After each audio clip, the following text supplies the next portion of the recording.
friends, welcome. I'm just posting a really quick update in the Discord for Roth. Hello. Anyone else watching? Hello. Hopefully you're doing okay. Hopefully it's been a decent day for you, morning for you, early afternoon so far.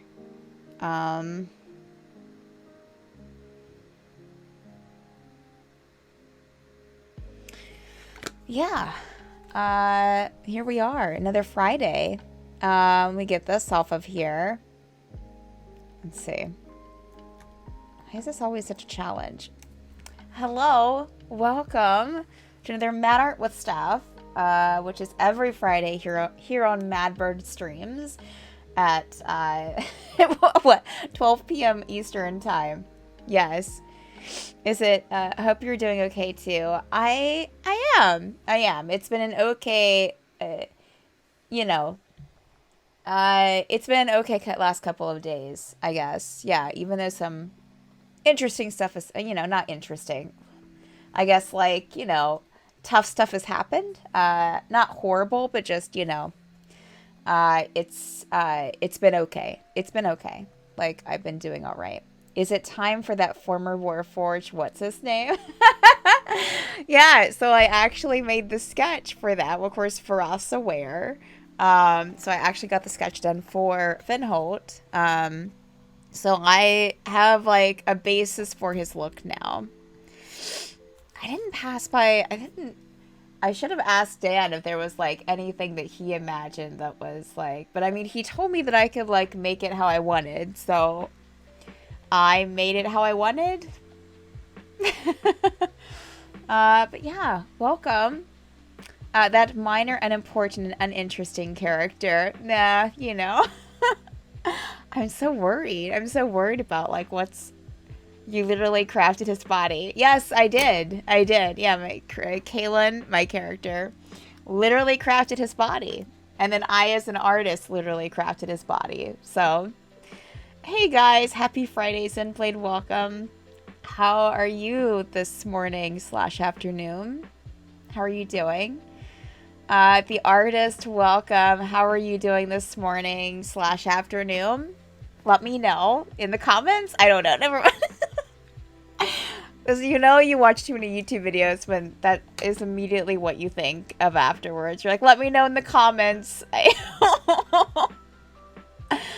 Oh, man. Okay.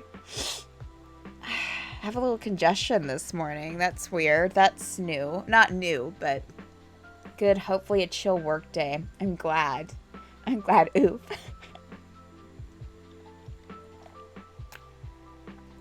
Doing fine. Thank you for asking. I'm looking for the bell to click. I have already smashed subscribe, so good on that. Great. Wonderful. How are you? I'm doing okay. I was just saying that, for those of you aware that, and I'll get into drawing as I'm talking about this, maybe. We all know how well that goes over. I actually, yeah, so my car that was broke down. It needed some replacement stuff, that I wasn't sure I could do. I didn't have the money to take it in. So we actually sold that yesterday, so it's gone. But I did get out to Target yesterday and bought some stuff. So yesterday was an interesting day, but we're good. We're fine. Yeah, I made it through the day. It was other than, a few things, it was a good day yesterday. So, and that's all due, honestly, that's all due to people checking in on me. So, it is what it is.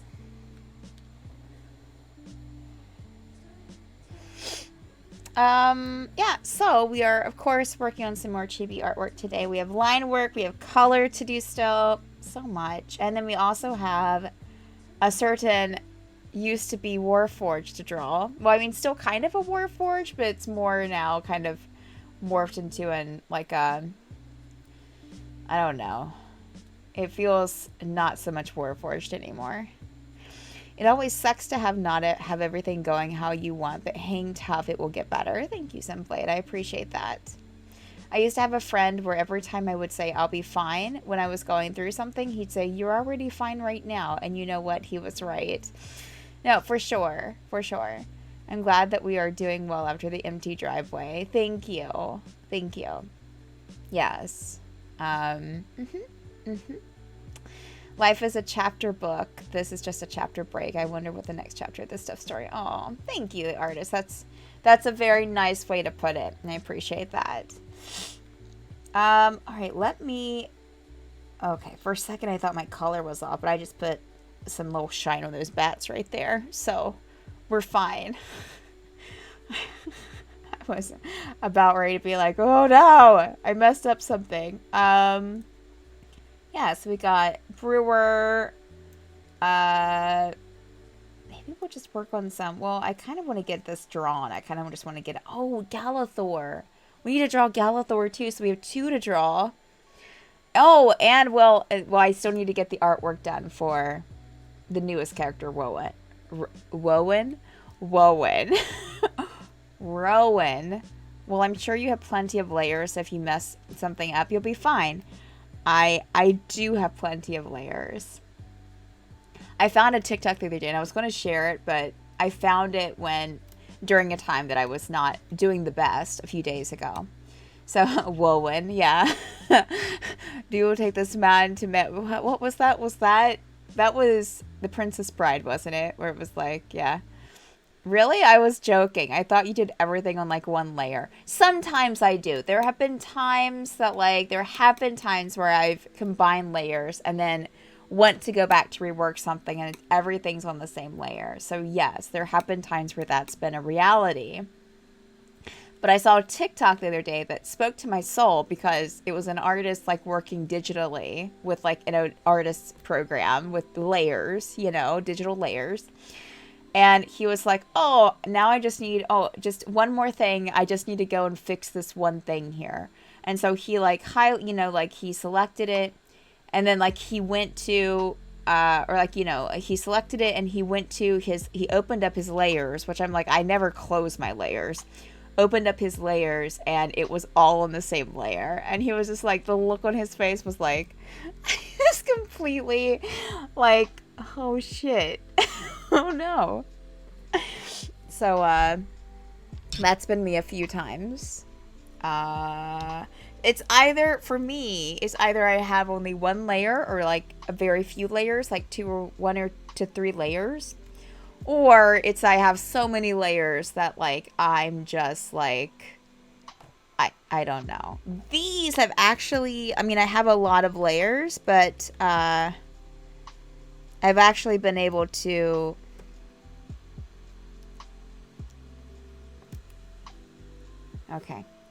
I've actually been able to like keep certain things on like the right layers. So that helps. So yeah, let's just get into like drawing these 2 people that we still need to draw. Let's just do that. Let's just do that. All right. So I have,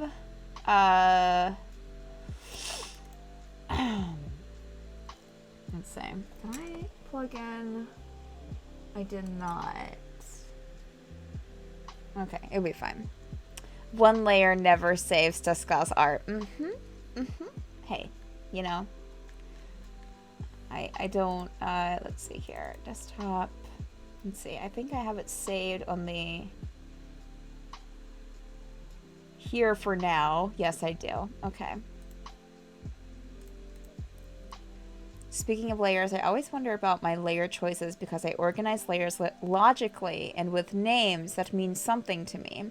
But every time I open a Photoshop or Illustrator document with lots of layers from a professional graphic design person, it's always like random shit grouped in ways that sometimes make sense and often don't, and the layers will be labeled in ways that I have no idea what they mean, like numbers that don't even go in order or have any pattern I can discern. That's me. That's how I do things, the artist. So I wonder, am I doing things better or worse? No, if you're naming your layers, the artist, you're doing it better. Like that's how I was taught to name my layers. Like I remember in school, in college, because I took, I went to an art college that they were like, you know, because there was that freshman course first semester that was like learning how, I mean, because I never worked digitally, like on a computer, you know, I mean, like I'd used a computer before, but I hadn't drawn on a computer because that was still very, you know, it was still fairly new at the time, you know, like just, it wasn't as like widespread as it is now. Not everyone had a stylus. So it was just kind of like basic, like selecting and moving layers and stuff. And it was always like, name your layers, like number, like make sure that your layers are organized one in one ear and out the other, honestly. So, so you're doing it correctly. It's the better way to do it because you can find things.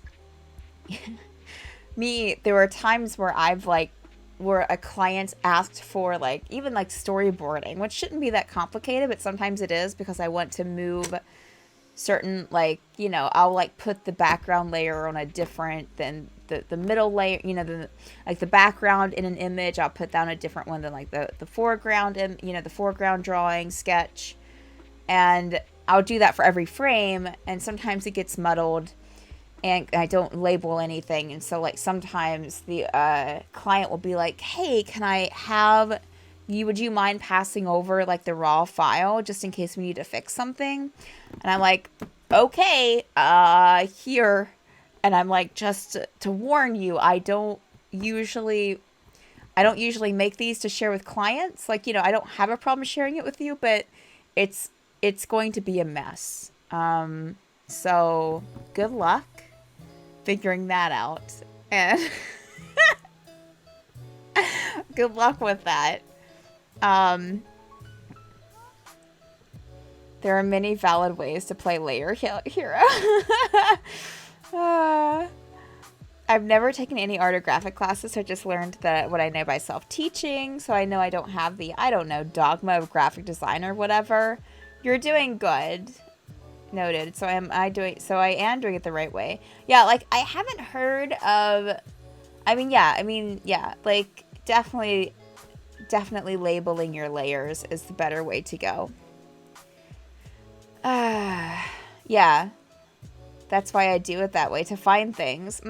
I bought a Twitch overlay on Fiverr because I know my strengths, and that's not one of them. I paid extra to get the Illustrator file.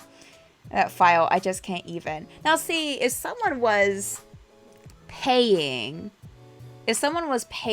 like extra to get the raw file, I mean, I don't do that because you know, now if it was like something like a layout or something, then maybe, but like just doing storyboards or even illustrations, usually people don't want like the raw, you know, the raw file for it. I'll provide them with like a JPEG, I'll provide them with a PNG file, and then move on with my day. But if I knew that someone was paying for the raw file, I would probably try to I would definitely be a little bit better about like keeping things organized for them.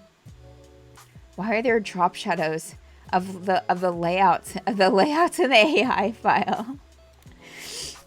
Oh man. These are full 1080p layers. Why is there a drop shadow in that layer? It's not used. It's just one more thing to accidentally select. Also, there are like layouts on top of layouts. Oh my god. Wow. This person. Anyways, here's Fen. This is my drawing of the very technical, advanced Warforged kind of that my fighter artificer built. I'll send you the file. Maybe you can explain it to me or not. Okay, well, so first, I don't have anything to open an Illustrator file. I don't think my program will. I don't know if Clip Studio Paint will or not. I don't have any Adobe programs, but I believe you. I need to sneeze, and it's not happening.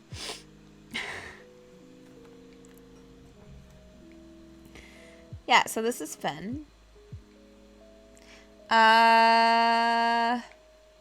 Yeah, so we're going to use this as reference for our chibi. Also, Inkscape is a free vector program. I've heard of Inkscape before. I just don't really work like, I've tried using Illustrator before and it just didn't, it wasn't how I draw. So I've never forced myself to, like, work in vector. Because that's not really, in what I do, I don't really use vector. I don't draw in vector. But yeah, I have heard of Inkscape before, and I think I used it at one time, I think, just to, like, look at something. Okay, I'm just making sure, like, I'm not leaning outside the camera. Okay. All right. So we are...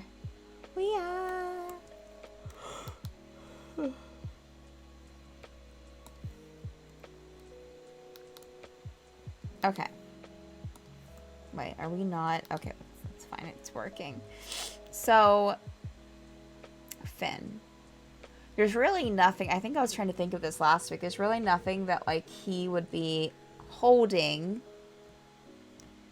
He has his Wakatashi. His was it? I'm saying that wrong. Wakazashi sword. And his katana. Yeah, Wakazashi. Thank you, Zenblade. So he has that. There's really nothing else that, like...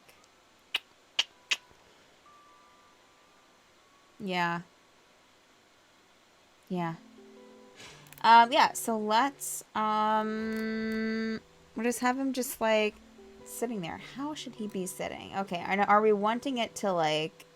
So, like, I kind of synced up Brewer to kind of, like, match up with Kaylin.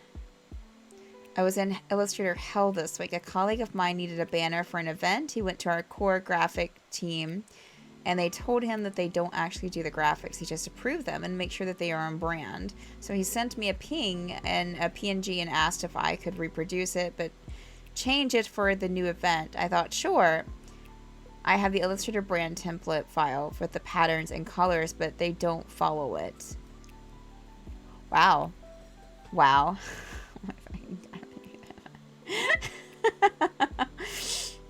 It's the best, like, letter combination I've ever seen.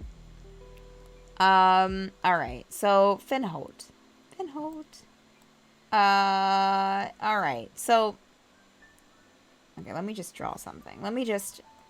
So here's what I'm thinking, since I'm kind of unsure. Maybe have him a little bit relaxed. Let's see here.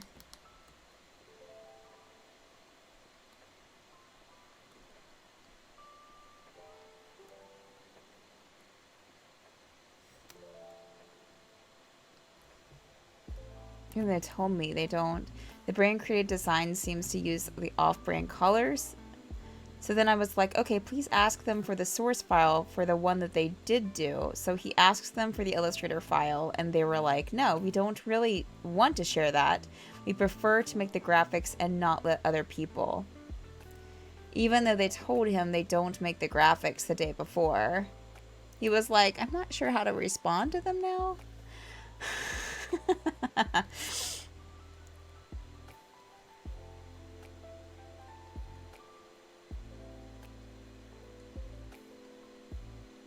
Yeah, that's wild, the artist.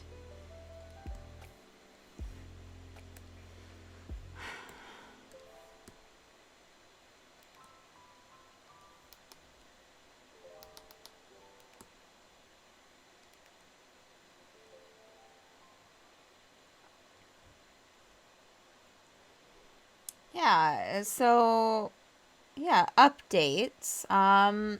Because I know I usually let everyone know what I've been, like, watching and you know, whatever this past week. So yeah,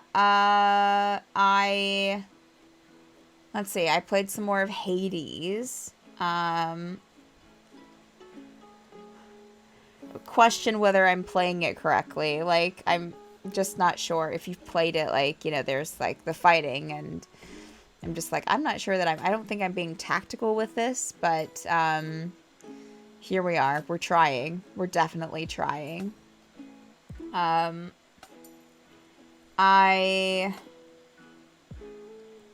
see. What else did I... Still been playing Stardew. There is no wrong way to play Hades unless you're not drooling over Meg. Maybe. Well, I just got to my first battle with Meg, so I'm not drooling yet.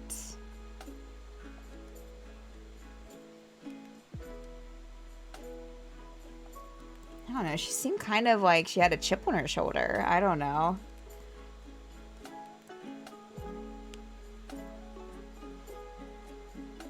I'm really excited to hear that her...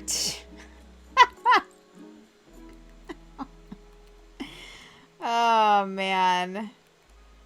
I don't know. There's really no one that, like, I've been keeping an eye out, and there's really no one that I'm, like, fawning over yet. So, except for, you know, what's his name himself, like, the main character.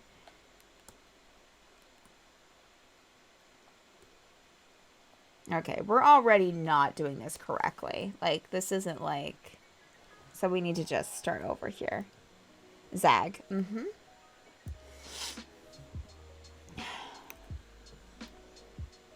Alright, so let's get into chibi mode here. Alright, so I want him to kind of, like, be leaning with, like, I'm gonna put, like, you know, his legs out here. Oh, you know what? That's not gonna work. I mean, it will work. I'm just not doing it correctly. Because I want him to, like, be, like, propping himself up with his, like, hands behind him. So, shoulders up, no doubt.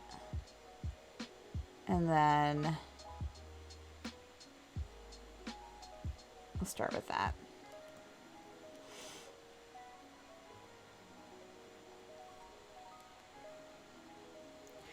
Obviously, that's fine, and I'm just having a laugh. Oh, and Cerberus. Cerberus is boy. Like, yeah, no, love Cerberus.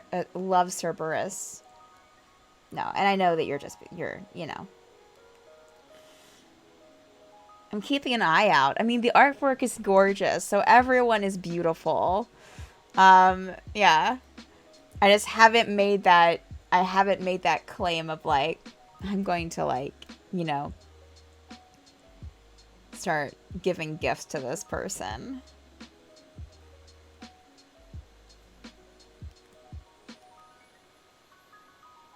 Yes, Dusa. I just my last time that I played, Dusa was introduced to the area. Love Dusa. Can I romance Dusa? Can I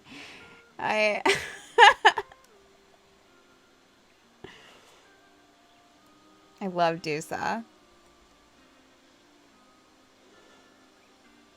He's just like, you go up to talk to her, and she's like, I need to go. And she leaves, and he was like, and gone again.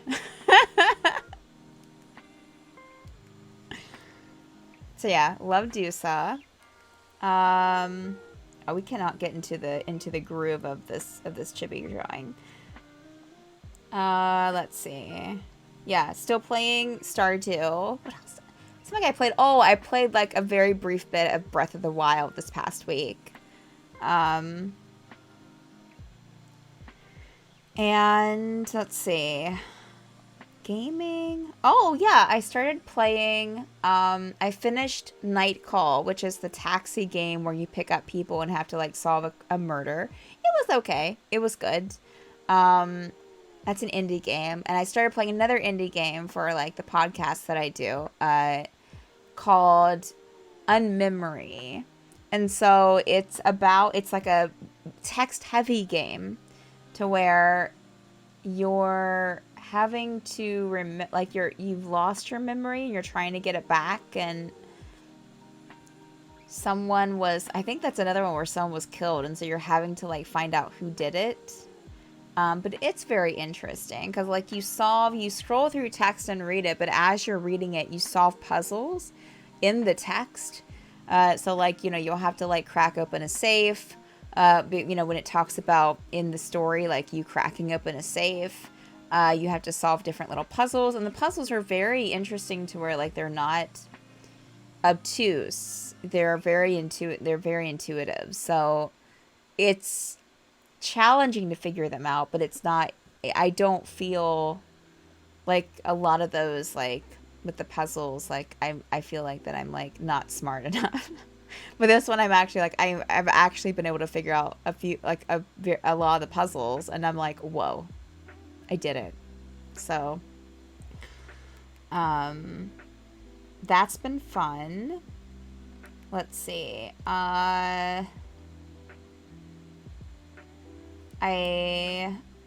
Watching wise, I started watching Sweet Tooth, which is a Netflix original series about like a virus and these hybrid like half animal, half human babies that are suddenly starting to be born, and like it's executive produced by Robert Downey Jr.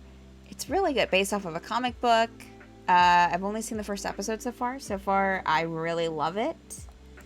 Watched the first episode of Loki last night. It's really good. I really like it. Did you finish the episode?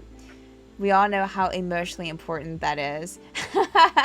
Well, I only watched one, but because me and the same thing. Well, Loki's released like, of course, each week, but me and some friends are watching it weekly. So like we watched episode 1 last night after I had recommended it, because I watched episode 1 like on Monday. And so I plan to finish the episodes. Excuse me.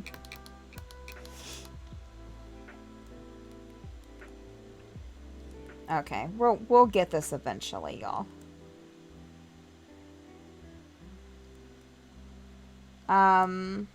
Yeah, so that was good.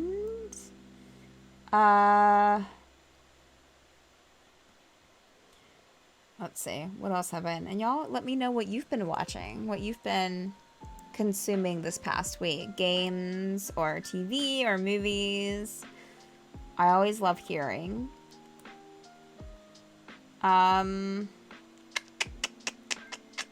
Let's see.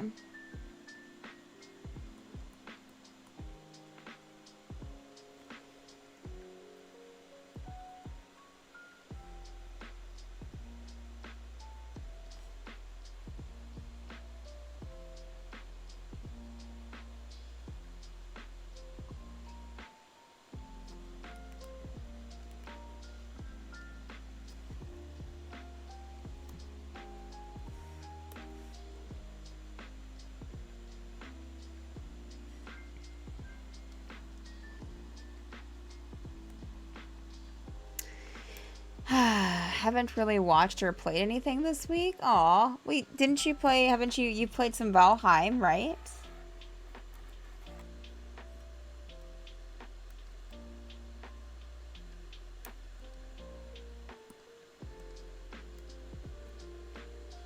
That's something, at least.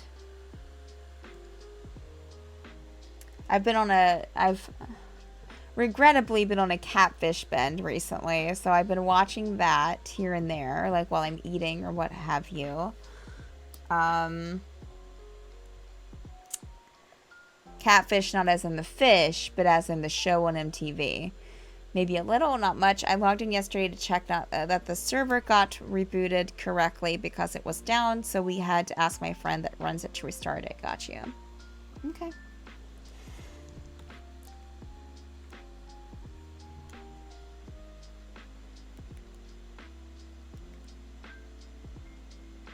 Well, I guess we have weeks like that. You know, played some Mass Effect Legendary, still in 1. Also playing some Magic the Gathering and Football Manager. Oh, funny, I had a friend who loved Football Manager. Well, a guy that I used to work with, back when I worked at ADT. Like, he loved Football Manager. And he wasn't really, like, a gamer, but, like, he was, like, he knew that I was a gamer, so that was the one, like, thread of gaming that he had to relate to me to. Like, Watching mostly YouTube cooking stuff, sorted food. Bought a book by a Twitter person I really like. Nice. Hoping to digest it this weekend. Also saw that the bloggess has a new book out. Nice. So I'm excited to get to that. That's really cool. Wait, there's a video game where you catfish people? No, it's a MTV show. An older show. I don't think it's still on. Maybe it. I mean, it started back in like, if so, it's getting like to the 10-year mark, because it started back in like 2013, I think. It's called the internet.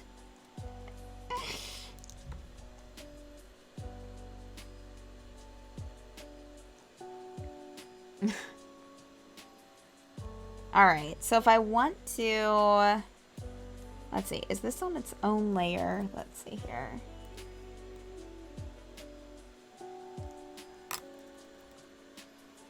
Okay, so let's just move this over here. All right, so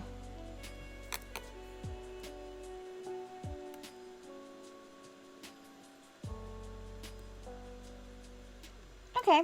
All right, I think this can work. I think it can work. Ah, yes, I'm vaguely aware of that show. Yeah, it's interesting. I was explaining it last week because I've been kind of watching it off and on here for a couple weeks now. Is that like it, you know, I mean, like, of course, there are a lot of people that, you know, it's like mostly people going to find out that like the people they've been talking to for like 2 years and are in love with are not, and who won't video chat with them are not who they think they are. But it's very interesting because like the two hosts like really genuinely seem to care about the people on the show. Like even the people who are catfishing, like they seem to like genuinely care that like they're okay. So that's really refreshing. They're just really good at that. And sometimes it ends up that, you know, you get some real kind of like friendships out of it, even though it's kind of a sucky situation. Sometimes it's the person that they think it is. Sometimes it turns out horribly. You know, sometimes it's someone like just like getting revenge back at them. And that's like, oh, but you know, in a way it's kind of helping the person, I guess, move on from this like 2 to sometimes 7 years of talking to someone and not ever seeing them. But I, as a person, because I'm fully aware like how text, I mean, I'm one of those people that like I can fall for someone through like words. And so like just texting with someone or just like, you know, emailing them or getting messages from them on a dating site for, you know, for a while, you start to feel like that you know them. It's a long time not to see someone. It is. But yeah, there are people on there that like have talked to someone for 7 years. And still, and just kind of like, you know, let it slide that that they made excuses about not being able to video chat. It's even in like 2000, because this was like started in 2013. So, you know, there were video cameras. So yeah. Yeah. So, you know, or they'll have like 2 or 3 pictures of them, you know, that they've gotten from either Facebook or that the person has sent them. But that's it. In like, you know, this so many years. Funny, I was in Discord conversation this week or last week with people talking about meeting up after the pandemic, and other people were like, no, that's so dangerous to meet people from online. You'll get murdered. I was like, people meet people from the internet all the time. It's called online dating. Obviously, use your judgment and meet in public. Don't live in irrational fear. Yeah.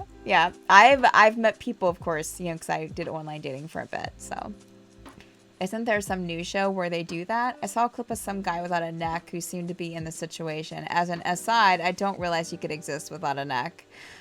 Maybe it's still going on. Maybe it is. I don't know. Let's find out because I'm just curious. Catfish MTV. Okay.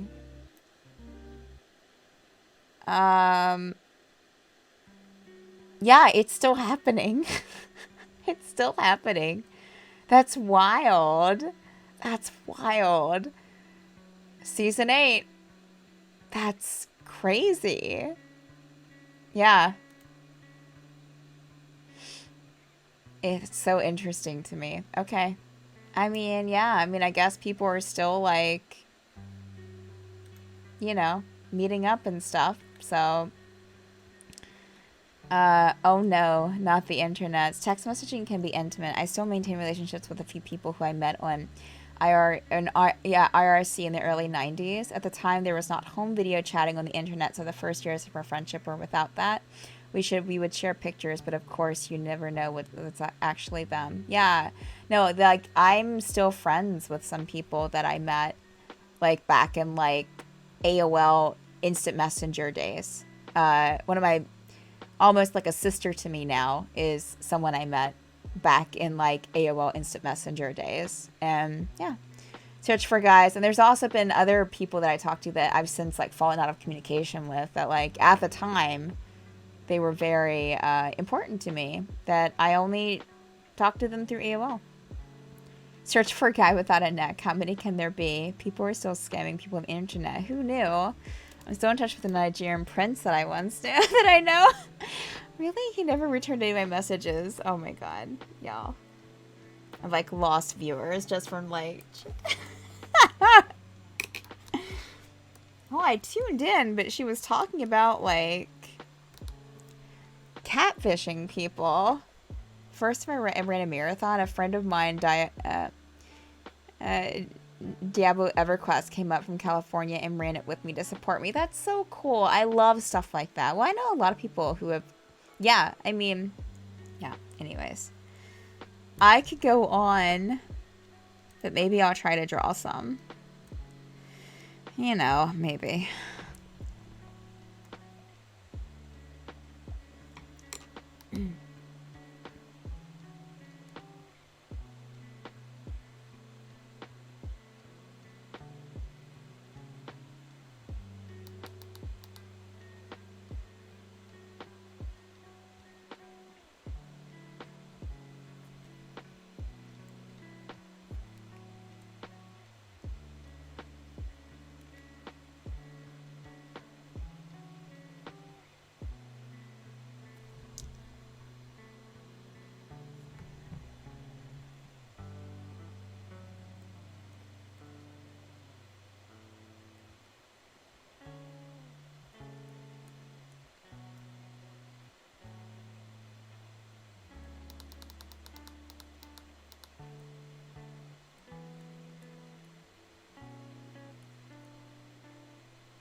Let's see here. Other than that, like, nothing, my viewing stuff hasn't really changed. I'm still watching the same stuff on YouTube. Oh,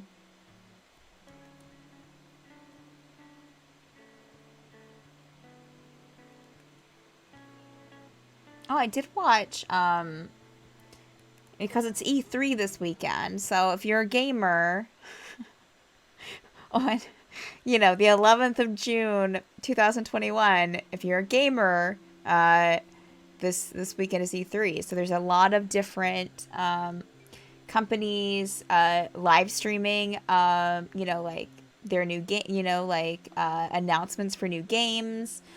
So that's really exciting. I watched something yesterday because in correlation with it is Summer Games Fest. And so... hosted by, I can't remember his name, but the guy that's like in charge of like the game awards, but he hosted it, and they had this very nice like hour-long thing of like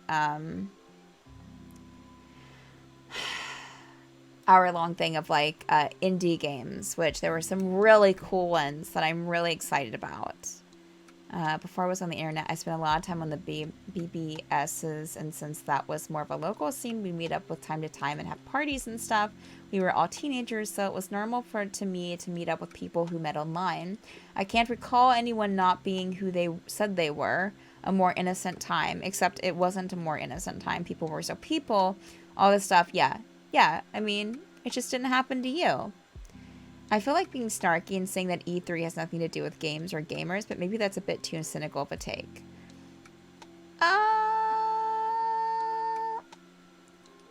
I mean, I can get what you're saying, but they do give a lot of, like, they do show a lot of indie stuff, which benefits them, and which benefits, like, the indie developers.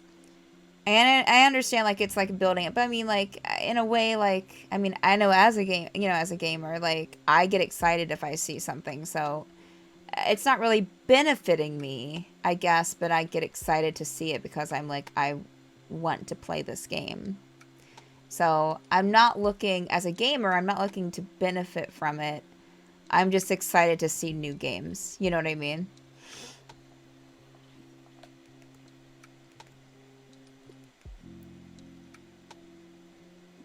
I hear Finn gets excited if he sees something too. Oh, Baroth. Just speculating. Yeah. Yeah. I mean, I'm not cynical about it. I guess because I don't know. I mean, I like going to conventions and stuff, so I like kind of like hearing about new stuff and new games coming out, and yeah. I mean, I guess in a way, I think I look at it more like, you know, because like I'm not interested in a lot of the AAA, stuff. I'm more interested in like the indie stuff. And while that's less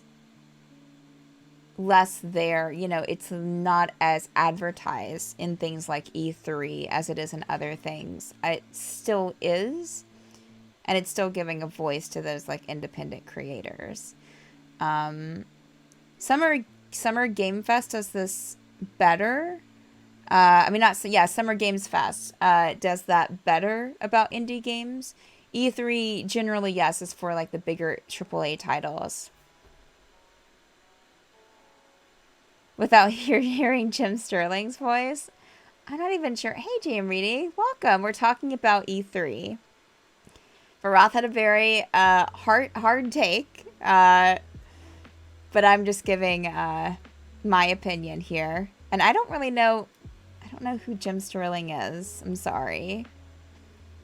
Artist, right, just didn't happen to me, but also even then I wasn't naive, and my parents weren't naive, particularly my father, who was a lot of things, but naive and innocent was not one. It was about using your judgment. It wasn't like I was getting into cars with random, no, for sure. I first met those people at parks in the daylight where it was safe, then eventually random people were picking me up from the house at night. No, understood. For sure.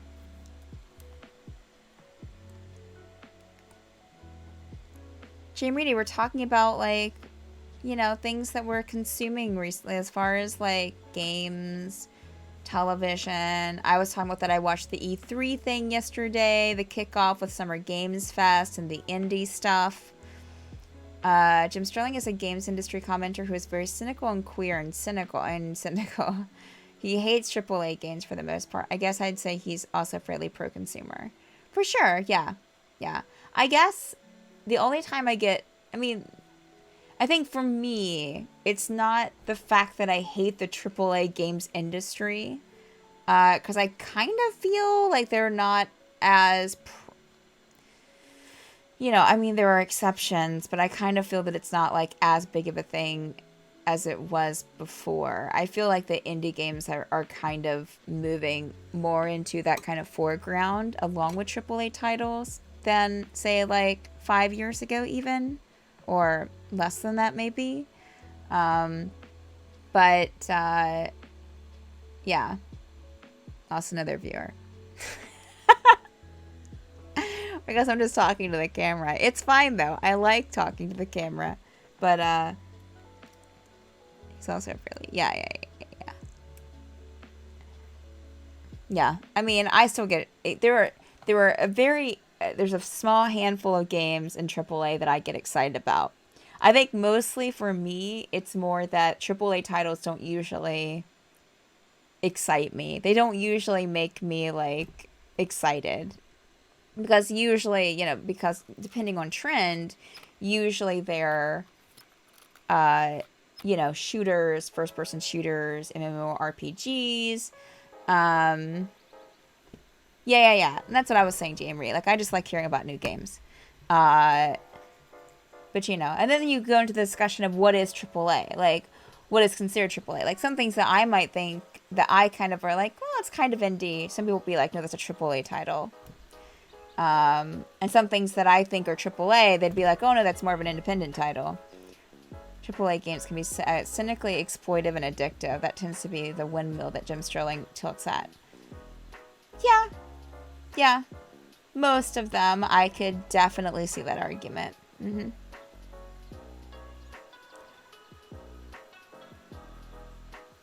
You're supposed to talk to the camera. Eyeline, very profesh. I love E3 time and hearing it. Yeah, plus, even if you don't play them, the production value in those games is amazing.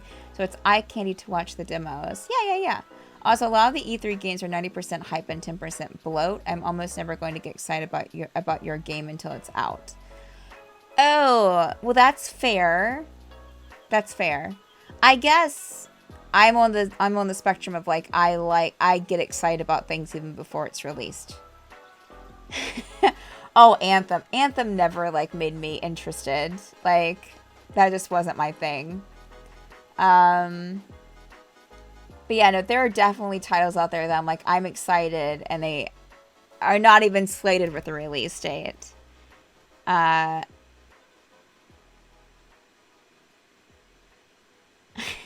Architect Sterling is so much against the game, so much as they're so sick of the company and the practice behind those games and the crap they pull. Anthem was nobody's thing, which was the problem. I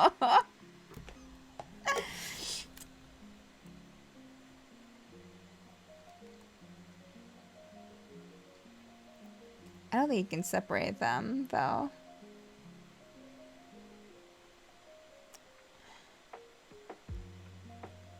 You shouldn't be able to separate them, but I think it's very easy to separate them.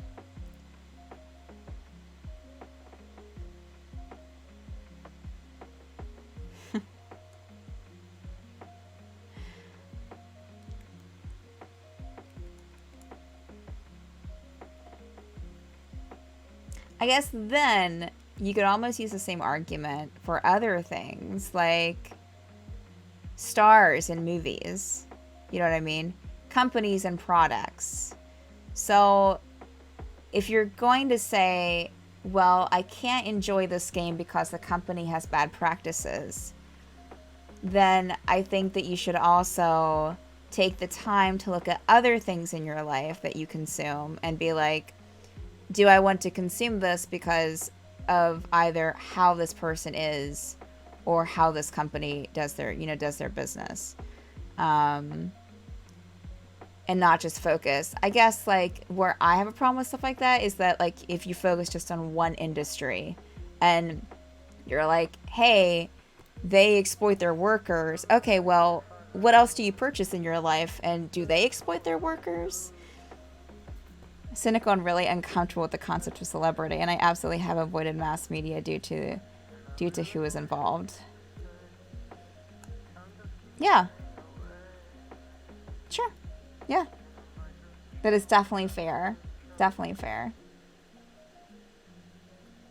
Games are a manifestation of the will of the studios that make them. Certainly there are creative forces and economic forces behind studios, but the game that is released is never purely one or the other. Oh no, that's fine, Virat. That's your opinion. That's fine.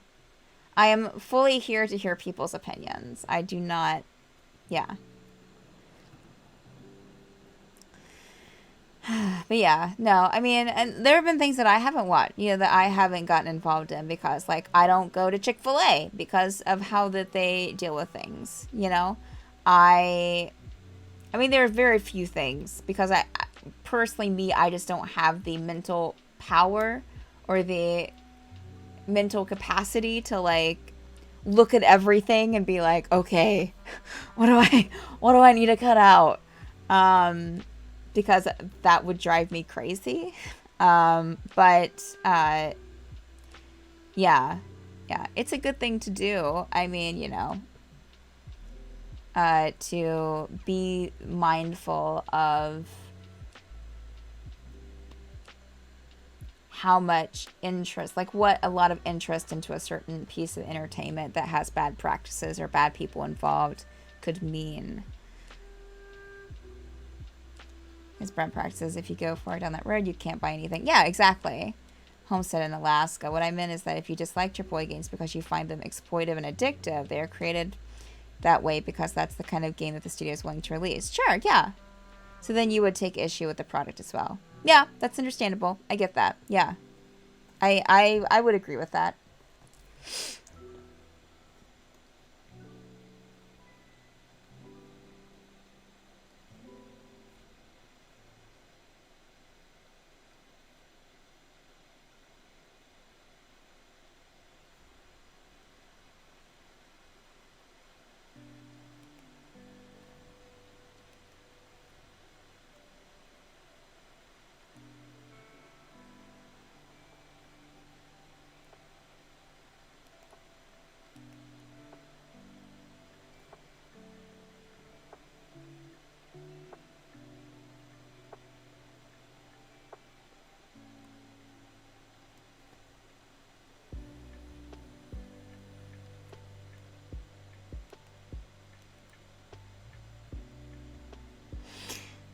I read what Varoth was saying is Jim Sterling takes issue with the games themselves. I had never heard of him until 10 minutes ago, so I'm just basing my perspective on taking Varoth at his word since Varoth is a trustworthy... Oh, for sure, yeah.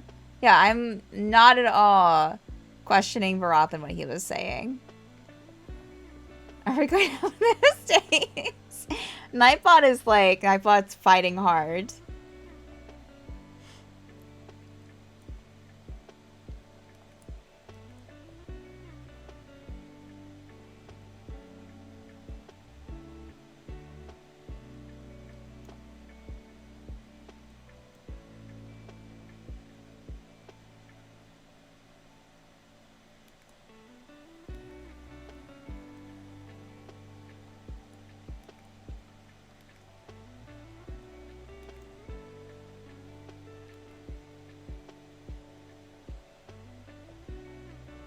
Hey, Orchid Bear, welcome. How are you doing today?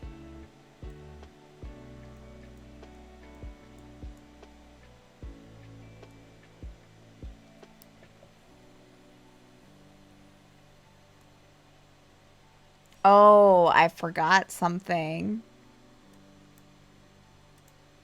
Since, you know, a certain person that kind of plays Finholt always puts on glasses for some reason when he talks. We added some glasses in. I'm always serious and never joke and never say anything controversial for Devil's advocacy, and I should always be bullied, or so I tell my kids. I'm doing fairly well, thank you. Nice. How are you doing this fine day? I'm doing okay. I'm doing good. I mean, so far, so well. Yeah. Thank you for asking. Glad you're doing well as well. Maybe he has a speech impediment and the glass is correct for that. What?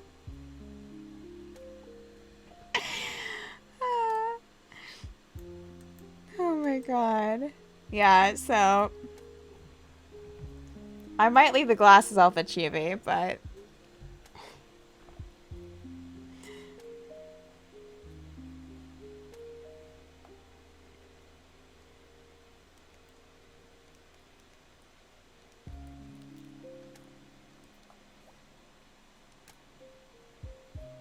it's alter ego, solid reasoning, the Clark Kent thing. Everyone knows glasses are the perfect disguise. Disguise from what? Magic, Stephanie. Magic.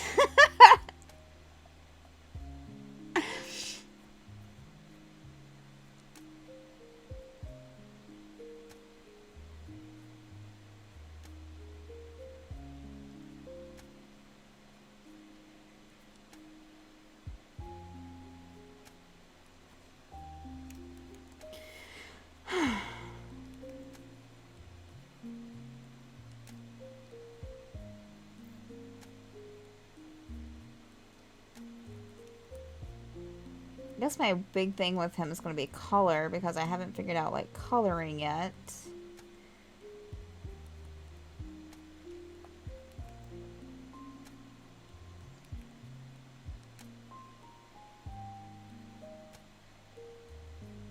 It was probably Michelle Obama or Arnold Schwarzenegger without glasses, most likely, but definitely not Bobcat Goldthwait. Aww.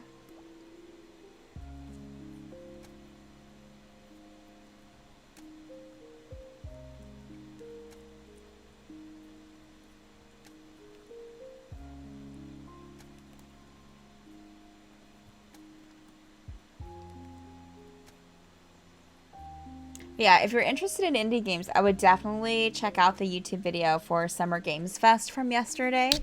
There were some adorable indie games in there. I can't think of what's called, developers something. But it's like over an hour of just like talking about some indie games, and so good. I'm so excited for some of them.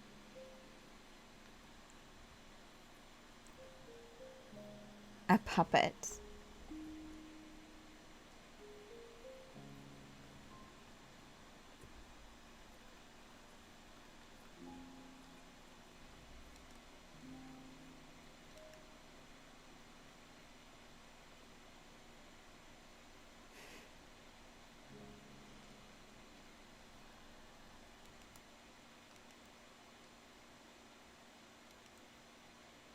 What I'm really excited about is an Annapurna interactive showcase that they're doing all on their own on like the 29th, like towards the end of this month. I think it's the 29th. I'm so excited. If you don't know who Annapurna is, you should, and you're a gamer, you should definitely look them up, because they back some and like create some amazing games. Yes, everything Annapurna is golden. I'm super excited for that. So that's not connected with E3. That's towards the end of the month. They're doing their own like online showcase. So super excited. Super excited. I don't think I've played an Annapurna game that I didn't like. I personally see the supporting developers working hard to make the games, and they put their work and effort into it. I mean, I feel the same way about most things. Like if a movie has a problematic director, creator, or actor, I try not to let that get to me, because stuff like movies and games production is so much more. Oh, for sure. Absolutely.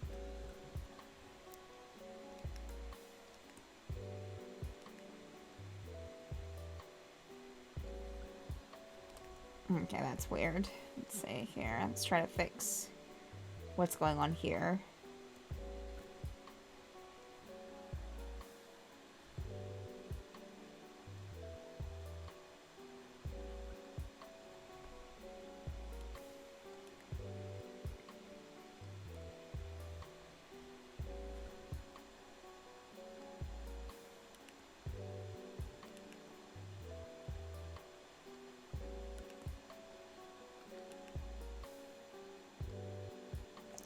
Okay, that doesn't look good.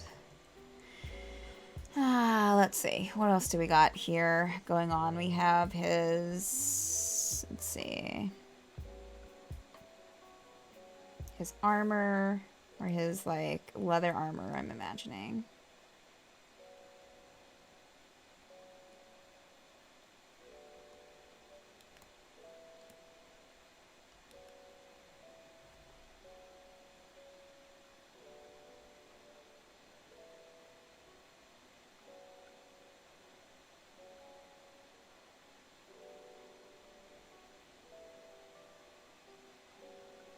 Oh, for sure. Yeah, I think that there are definitely extreme examples out there like that, Bharat, that I totally agree with. I totally agree with. There are a certain niche of AAA games that do. I wouldn't say all of them, but there are definitely a large niche, a large section of AAA companies who churn out AAA titles like that are in it for, to make something that people want to play over and over, or want to spend money on, like for DLCs, or for like skins, or for loot boxes. Totally agree. Totally agree. Did with the, and I liked what Annapurna did with the Inferentia chip, and I'm looking forward to playing with Tranium. The artist, I mean, I don't know what you just said. Like, it's went... The only thing I understand from that sentence is, like, Annapurna and chip. It shouldn't surprise anyone that I have a visceral emotional reaction to profiting off addiction. Oh, for sure. No, agreed. Sports games are ridiculous. Annapurna Labs is a semiconductor company that was purchased by Amazon. Oh, okay. Now, this is the gaming company. The entertainment company. It's a different Annapurna. That's so interesting that, like, it's the same name. Fascinating. I don't think that they're related. I wouldn't think so. Or not related, but connected.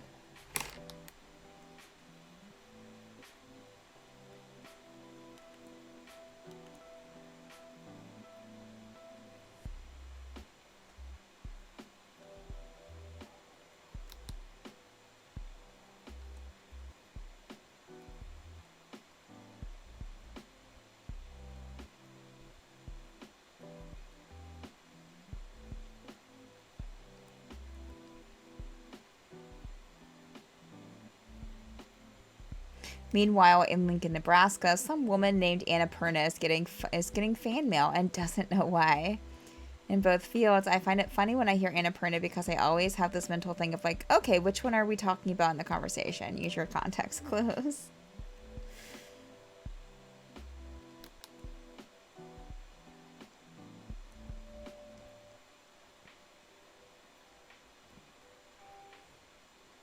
I'm trying to think of what were some of the ones that I was really interested in. Give me 1 second. I can pull it up. Oh, Day of Devs. It was called Day of Devs. Like Day of Devs. D-E-V-S. So if you look up that on YouTube, really wonderful, delightful indie games on there that I definitely deserve attention. Because I'm all about those. Okay. I'm just trying to pull up because I made a list because I always make lists because of like my podcasts and stuff. Let's see. All right, so I'm gonna try to do this as I'm drawing. Okay. Meanwhile, Indians are like, why did a Japanese company and an Israeli company name themselves after a Hindu goddess? I didn't even realize. I don't know that much about Hindu goddesses and gods. It's fascinating. Okay. So, some of the ones that I'm really excited about, and I'll do this as I'm drawing, is Toem, a photo adventure. It looked really adorable, very kind of like low bit adventure that you use photography to like do things. Photography like in-game photography.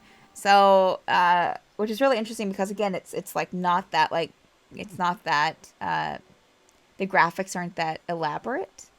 So that looks really cool. And let's see, Soup Pot, I'm really excited about because it's a cooking game, but like the creators made it to where like it's mostly like like, you know, like cooking in like a pot, a soup pot, on a burner, but there's also like a grill thing as well, and I think a couple of other things, but the developers made it to where what you can cook in the game are actual like ways that you can cook in real life. So like things that you make in the game, you could take in real life, same measurements and everything, and be able to cook it. And I really like the graphics to it. So that one looks really interesting. I mean, I haven't really gotten into a cooking game since like Cooking with Mama. I found those fascinating. I wonder if those... Oh, I did. I think I looked up on the Switch to see if they're on there, and they're not. I really enjoyed those games. They were fun. But I don't think that there's recipes you can take and make in real life. I think they were quite correct. Let's see here. a musical story. Looks really good. It's like based in like the 70s. Music, of course, based on like this like traveling band. It looks really good and really like experimental, which I'm excited about. Vocabulantis is a stop motion animation game that looks beautiful. It looks beautiful. It looks like an adventure game, but I am super excited about that one. Death's Door looks amazing. That's about a raven. It's like all birds. And I think it's in a world that like you can't die anymore. The Cooking Mama Switch game, it was nuts and involved corporate conspiracy and crypto and hacking and bad games. What? Are you serious, Jane Reedy? Are you being for real right now?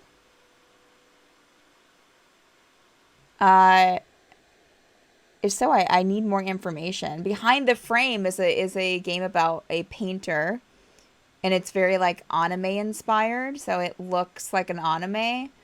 Excited about that one. I'm dead serious. It was a whole thing. I need to look that up. If you know of any articles, Jade Reedy, send them my way.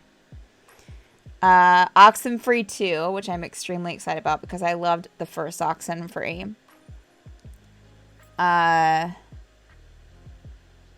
I'm actually kind of excited about Tiny Tina's Wonderland. Like it's a Borderlands spinoff. That looks really good. Sable, I don't remember what Sable was about. Chicory looks really good. Yeah, so those were the ones that I was like, and there were a few others, but those were the ones I was like, yes, I am really excited about these.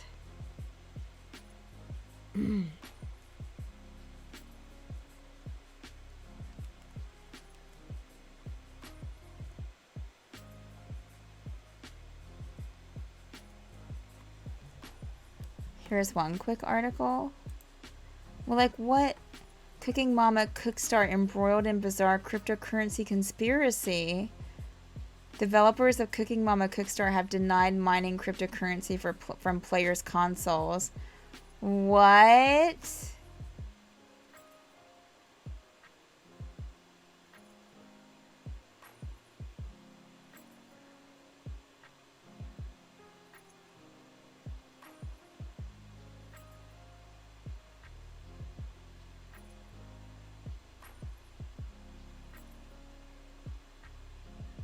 That's wild.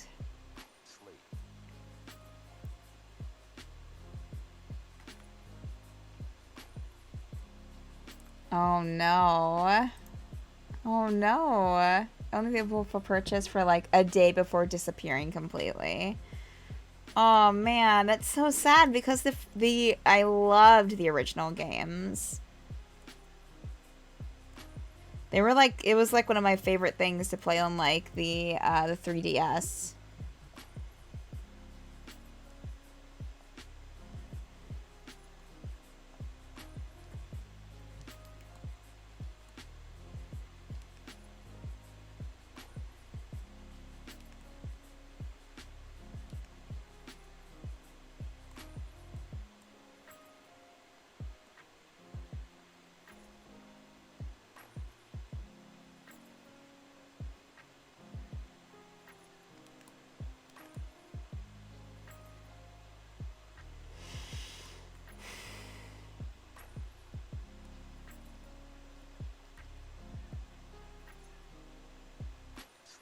Alright, there's some complicated stuff going on with his arm over to his left arm. Complicated stuff.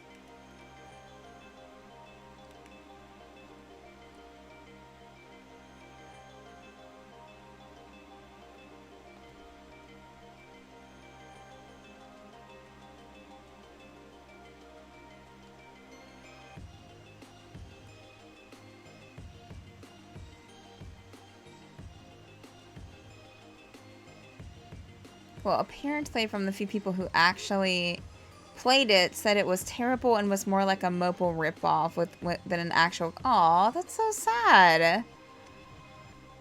That's so... Aw.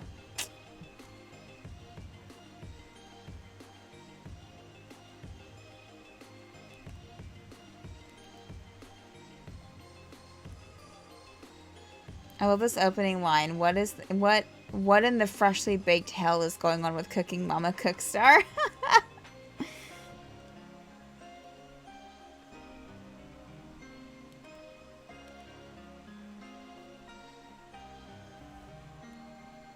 Well, maybe Soup Pot can fill that Cooking Mama void.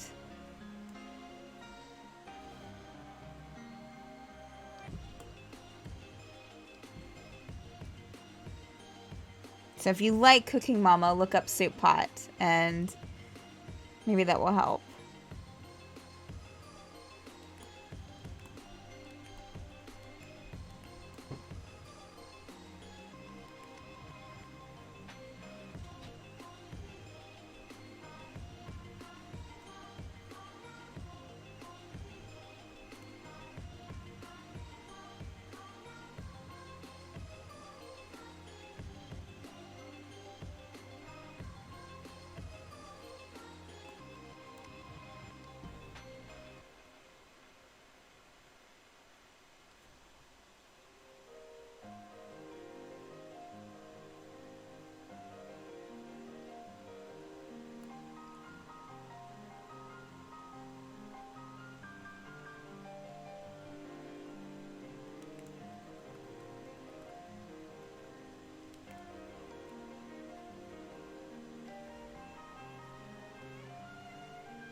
Why do you think so many indie games are Metro Void?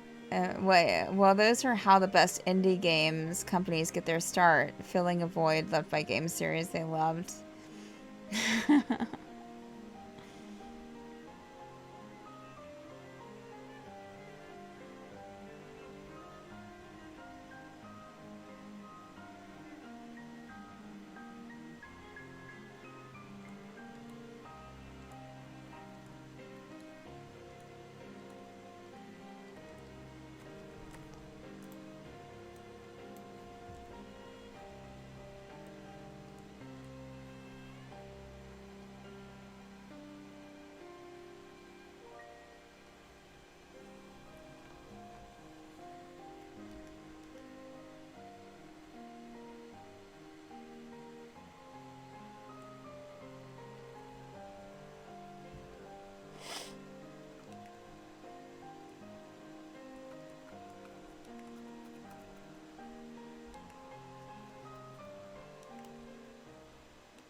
Has Annapurna developed any games, or are they solely a publisher?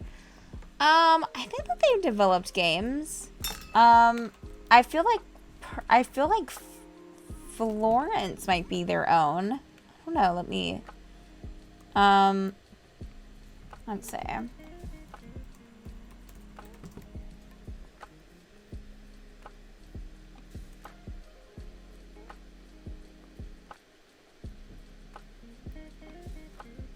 Okay, so it looks like that they...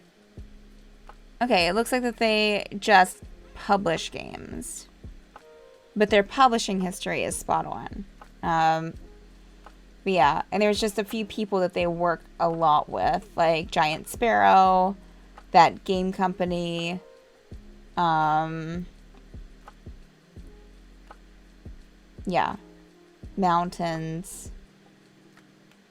Yeah, so they just have a very small list of people that they have signed, you know, that they've like took on their games. I think that that's kind of started to, I feel like in the beginning it was even a tighter circle, but they've started to kind of like expand that to other, you know, to other people as well.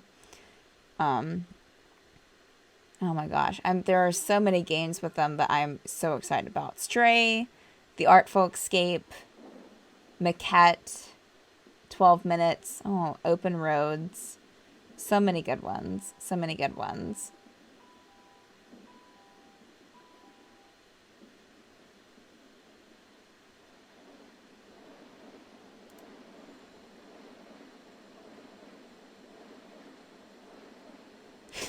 So many indie developers that are just giant insert animal.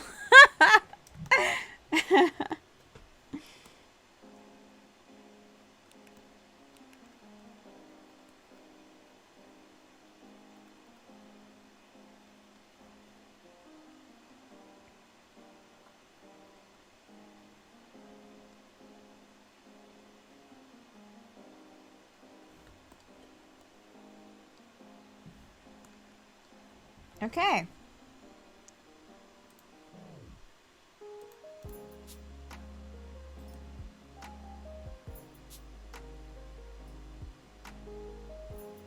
Ah, what a cutie pie. What a cutie pie. Finn.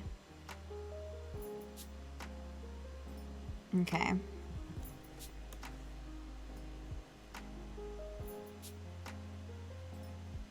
Okay, so I think I'm going to...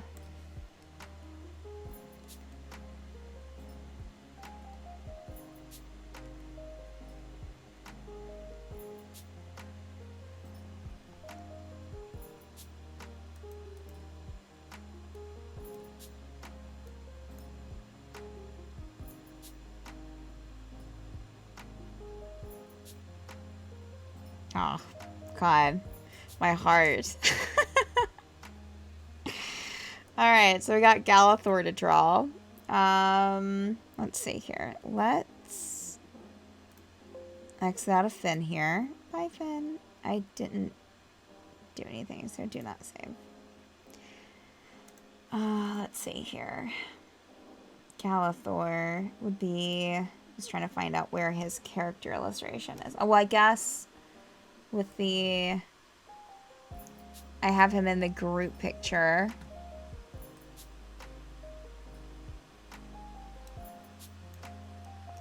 So I can move that over and see.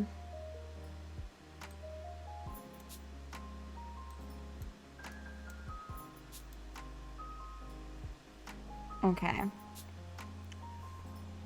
Okay. So, Galathor. I don't really have anything for him either. I mean, so I might just do just a regular pose for him as well. I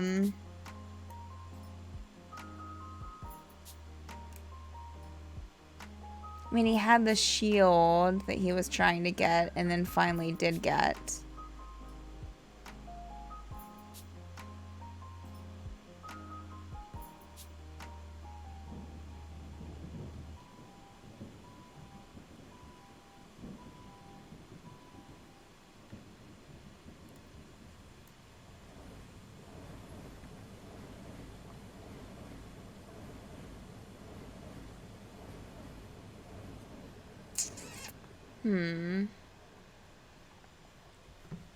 Just trying to think of a pose for him.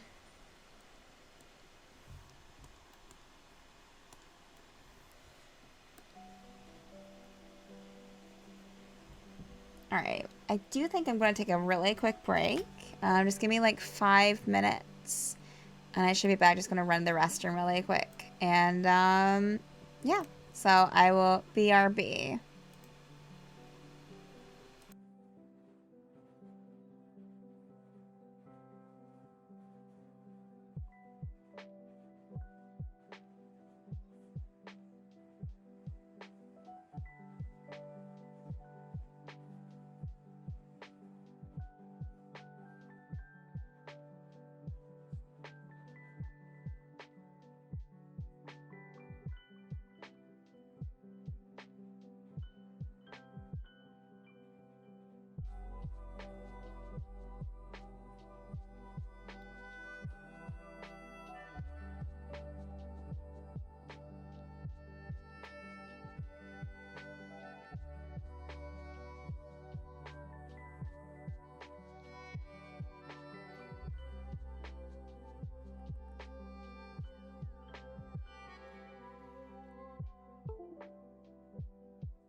Alright, your girl's back. I'm back. Yeah. Hi.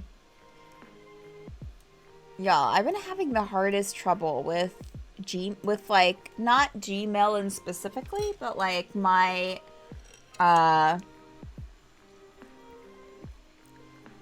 my mail thing on my, like, Windows interface, you know, like on my taskbar. I have, like, my Gmail accounts connected to my, you know, my little mail, Windows mail thing. And it's not refreshing.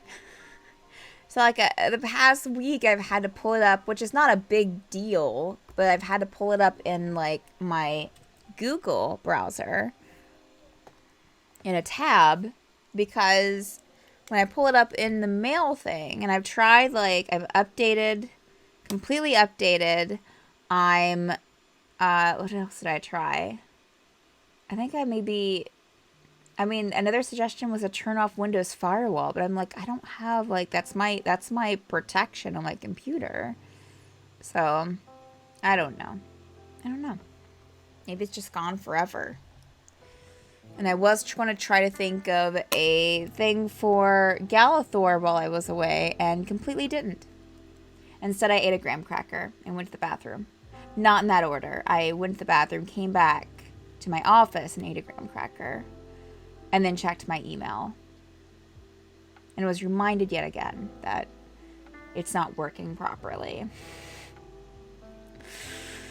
And also, my core is killing me because I did core exercises. Like, I did a workout like 2 days ago, and I did myself in. So, back to the drawing board, literally. Yeah, so Galathor. I mean, I'm thinking just like sitting. We need to draw something of him because he's the only one that I don't have a thing for, except Rowan, which is newer, and I still need to draw the character art for. Yeah. Yeah.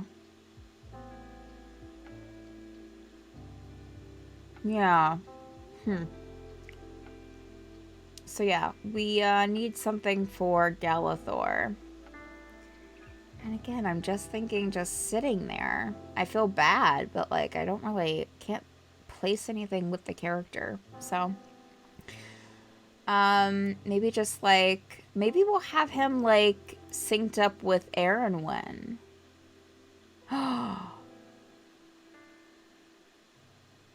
We could. Okay, so synced up with Aaron when, who is just joyful.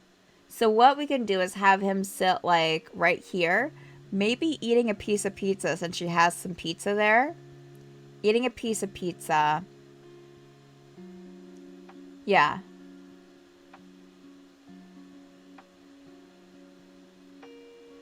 Maybe like shielding his eye. Oh man. Okay. All right. So here we go.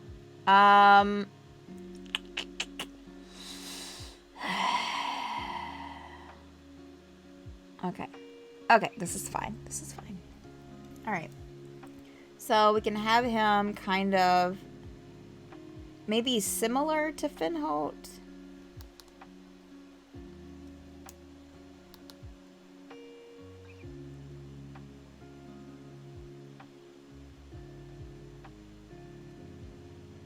And have him like shielding his eye here.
Hmm.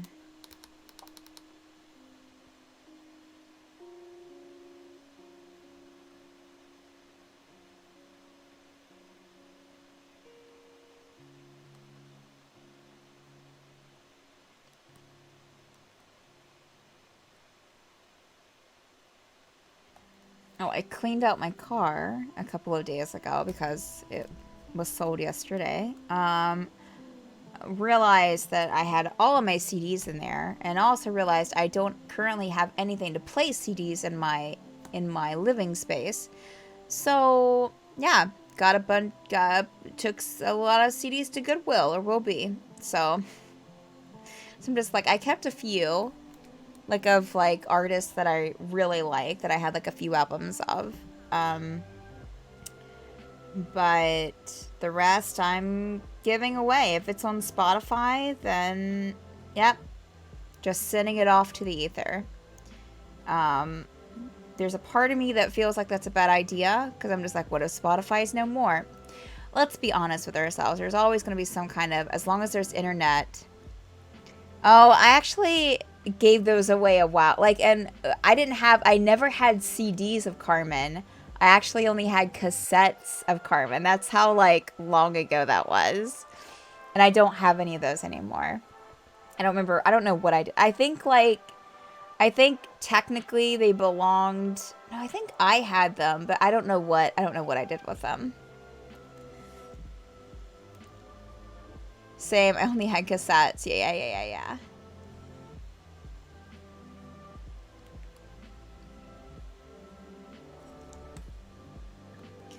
Yeah, it's like, you want to keep them because you're like, well, what if something goes down and you want to listen to music? Like, what if internet goes down? I'm like, if internet goes down, like, forever, like, there are other things I should be worrying about than, like, listening to CDs, because most likely you're not going to have electricity in this environment. If we're going full, like, post-apocalyptic, like, let's be real. We just found a box of old records in the attic, and my dad is ready to just pitch them. I'm at that point in my life, and I've been this way for a while, where I'm just like, it's just stuff. Like, it's just extra stuff. I have the same conversation with myself every day. Stuff. Yeah. Well, like, and there's a part of me that's like, I should hold on to this. But then I'm just like, what if the internet disappears? Yeah. So, but also, like, again, there's going to be other things. If that ever happens,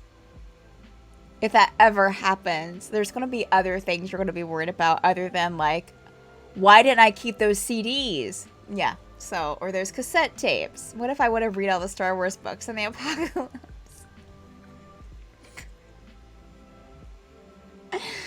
Oh, man. Oh, man. See what media has done to us. We're just like, but what if we have a day after tomorrow situation going on?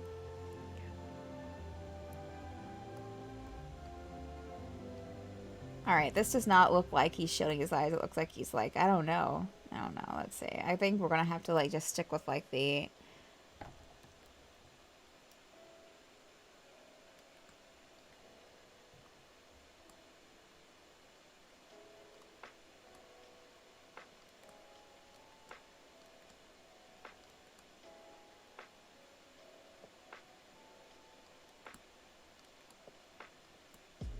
I think also, like, moving around a few times has kind of helped me to kind of see, like, it's just more stuff to move.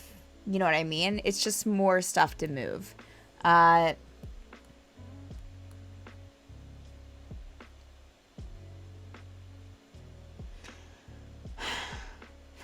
will I talk to my Nigerian prince friend? We might be living in an Ice Age wasteland, but, I'll still have my LOTR extended edition Blu-rays. Yeah, I'm this close to, like, just going through my DVDs. But the one thing with those is that, like, I didn't have as many CDs because a lot of mine was actually, I threw away, like, 50 mix CDs. Like, some CDs I had just, like, taken CDs and made copies of them, like from the library or whatever. Several of those, some of them dating back to college. But I kept some of like the actual like containers for bands I like, and then like also I have like a small little container of like ones, because there was a whole thing that I went through, no idea why, a few years ago, that I was like, you know, all of these CD cases are taking up space. I'm just gonna take some of like a lot of these CDs out of the cases and put them in, and just like throw the cases away. So. So yeah, I have like CDs that came in cases that don't have their cases anymore. So I kept like a small little like, you know, travel book for them.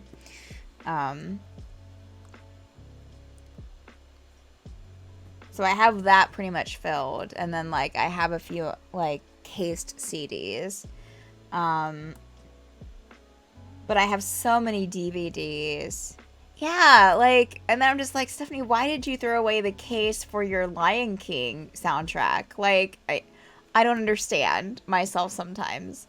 Um, yeah, so, but I have tons of DVDs that I'm just like this close to being like, telling my parents of like, keep what you want, the rest you can just take to Goodwill, because I don't watch them. I don't watch them, and they're just sitting in there. Of course, it's not like that they need the shelf space. They're not going to put anything there. But at the same time, I walk by them every day, and I'm like, you know.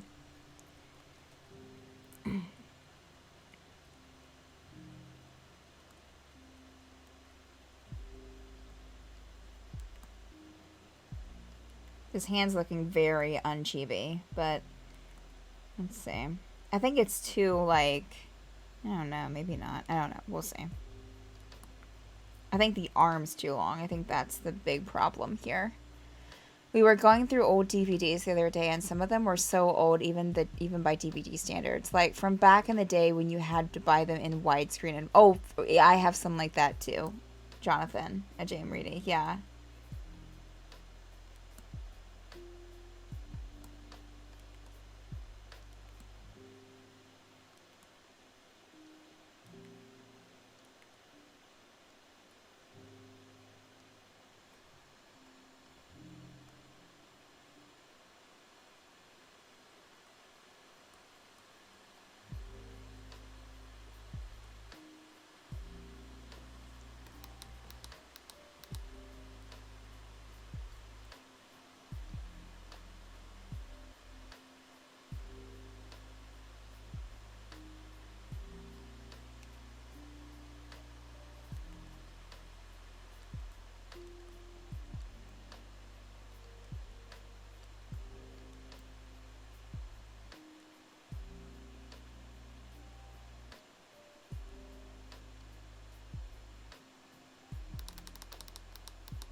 Hmm.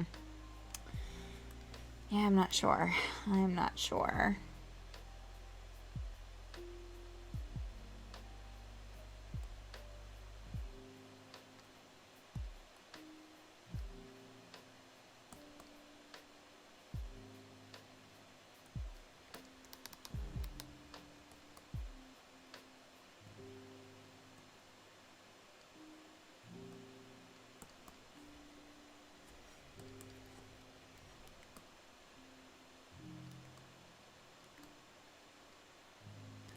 And so many of them were full screen because it was when you had to, full screen because it was forever until when we had a widescreen TV. Oh, yeah, yeah.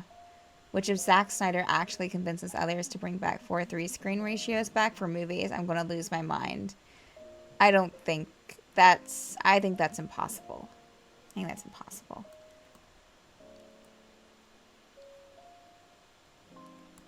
Looks like he's clawing at his face. Like, what am I doing wrong here? Let's see here.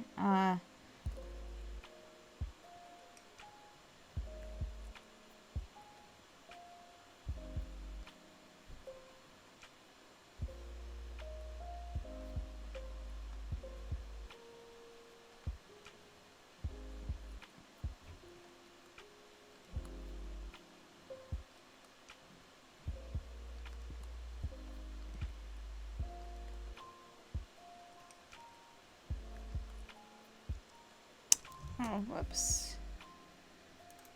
I need to see Galathor's face, please.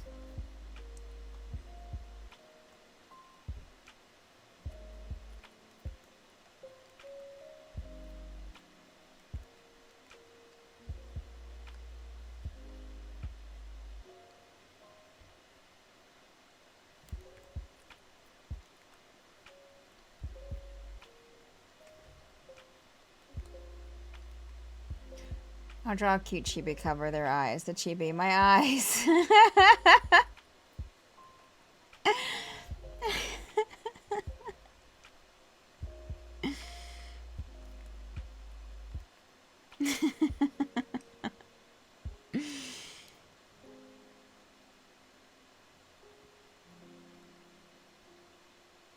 Hey, Frank. Welcome. How are you doing?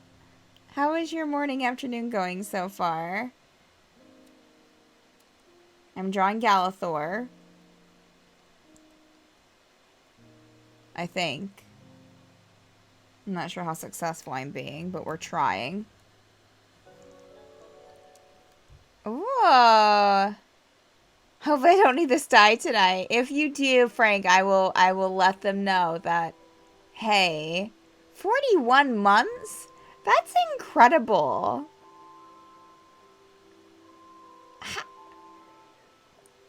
Were you subscribed to like the channel like when he was like doing the first campaign? That's a long time. I think mine's like 25. And I mean, I think I waited a few weeks after we started to like subscribe. That's wild. That's so long, Frank. I'm like shrimping. I'm not sitting up straight.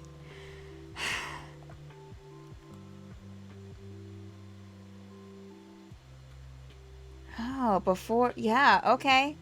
Stormfall was running. I must have waited like a year. I must have waited a while before I joined in then. Keep forgetting sub-dyes are a thing. We never use them in Forsaken and TOD, do we? No. I mean, I've never had... I think I've had maybe someone use... I think maybe someone used it once in the Forsaken. But they have been used in other campaigns. I think what they usually come in to play with... I mean, sometimes the characters will be like, I want to use my sub-dye. Oh, no, wait! Oh, sub-dye, right. Oh, no, that I'm thinking about inspiration. Usually with sub-dyes where they come into play is with, like, if we have any, like, deaths, you know, or like sticky situations. I remember, I think one might have been used when Mags almost died. Because Mags was, yeah, because it was the fight with that night creature, and it was just Ren and Mags, I think, fighting against it or something like that. Mags was down to like, I mean, almost dead. And like almost double dead. Like I think Mags was unconscious and it was almost like to the point where it was double the hit point. Like, you know, the same hit points, whatever it is, like negative, which is automatic death. I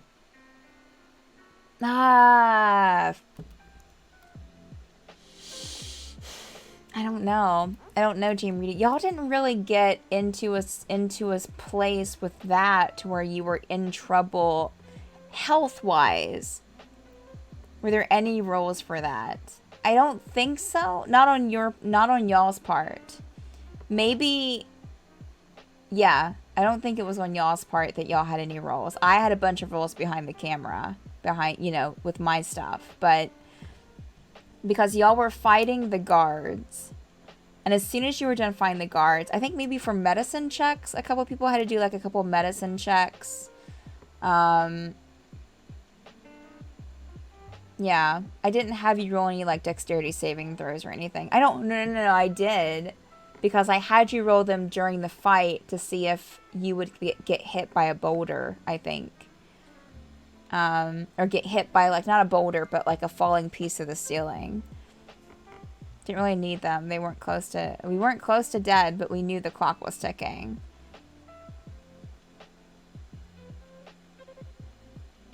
Uh, did you though? I'm not sure. I don't think everyone knew the clock was ticking. Or maybe you just didn't realize maybe some people just didn't realize the extent of the clock ticking, because there were people that were surprised when y'all got to the house, when you like took the portal to the house and the city fell. There were a couple people at least, I remember specifically, who were like, "Oh." And I remember afterwards I was like, "Did you not?" Like, yeah, I just didn't, and they just didn't realize that the city was like what was happening. But yeah, y'all were down, like there were a bunch of rolls on my side because I had it down to a counter of 10. So like a 10 rounds, and you were on like round 8, I think. You were on round 8 with these like 3 guards. And because a few of you got like knocked out, I think, like, or like, you know, were incapacitated just for a round because you were hit on the head with a piece of the ceiling because of dexterity checks, I think. And yeah. So yeah, I had rolls on my side. When you got to round 10, I think I've said that. I know I've said this before, but just to reiterate, like, the city was going to fall. Like, and then I don't even know. I might have like given y'all like a space of like a reaction, like one reaction to see what you wanted to do, but like it would have been pretty immediate. But then again, as we've said, it wasn't like we were going to plug the mages back into the devices. The die was cast, so to speak. You took them out. Yeah. I mean, you could have put them back. You could have. But, yeah. Yeah. There were definitely things that could have been done. 60 seconds. Only 60 seconds after battery dies before the whole thing goes down. What a terrible design for a floating city. Well, and also, like, yeah.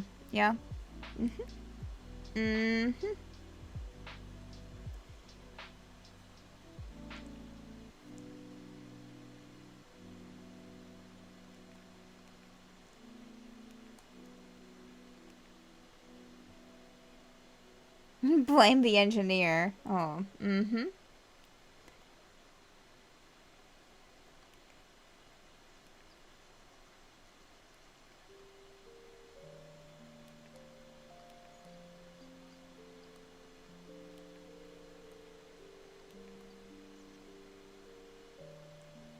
Okay, not really liking this hand now. I don't know. Galathor, why can't I capture you? What is happening? Their name was Herbert. All the engineer's fault.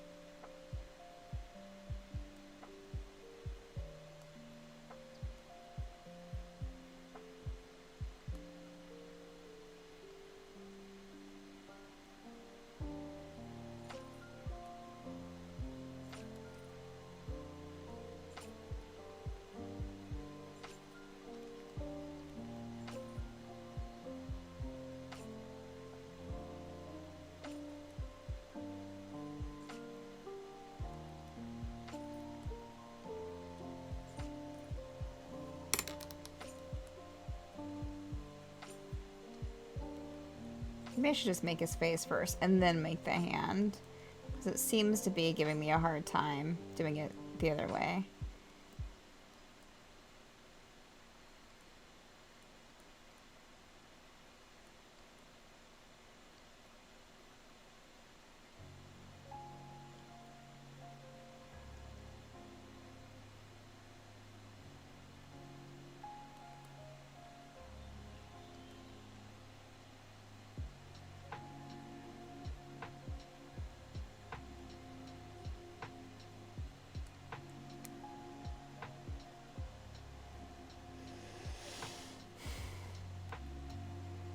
I smell garlic bread.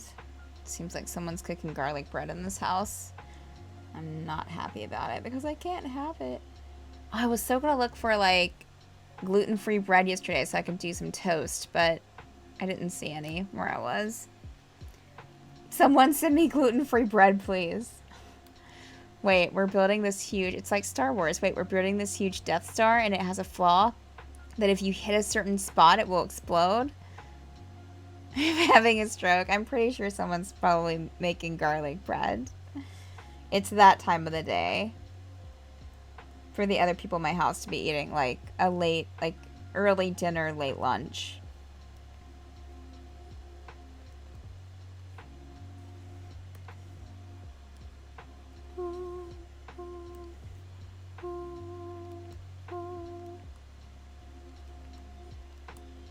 Okay, I think making the face helped. I think making the face definitely helped.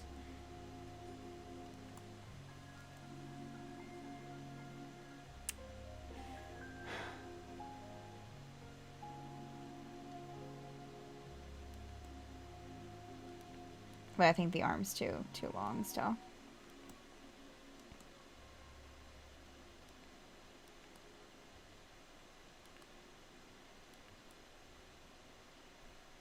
Linner, yeah.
Oh, Frank, I'm so nervous for tonight. I'm so nervous.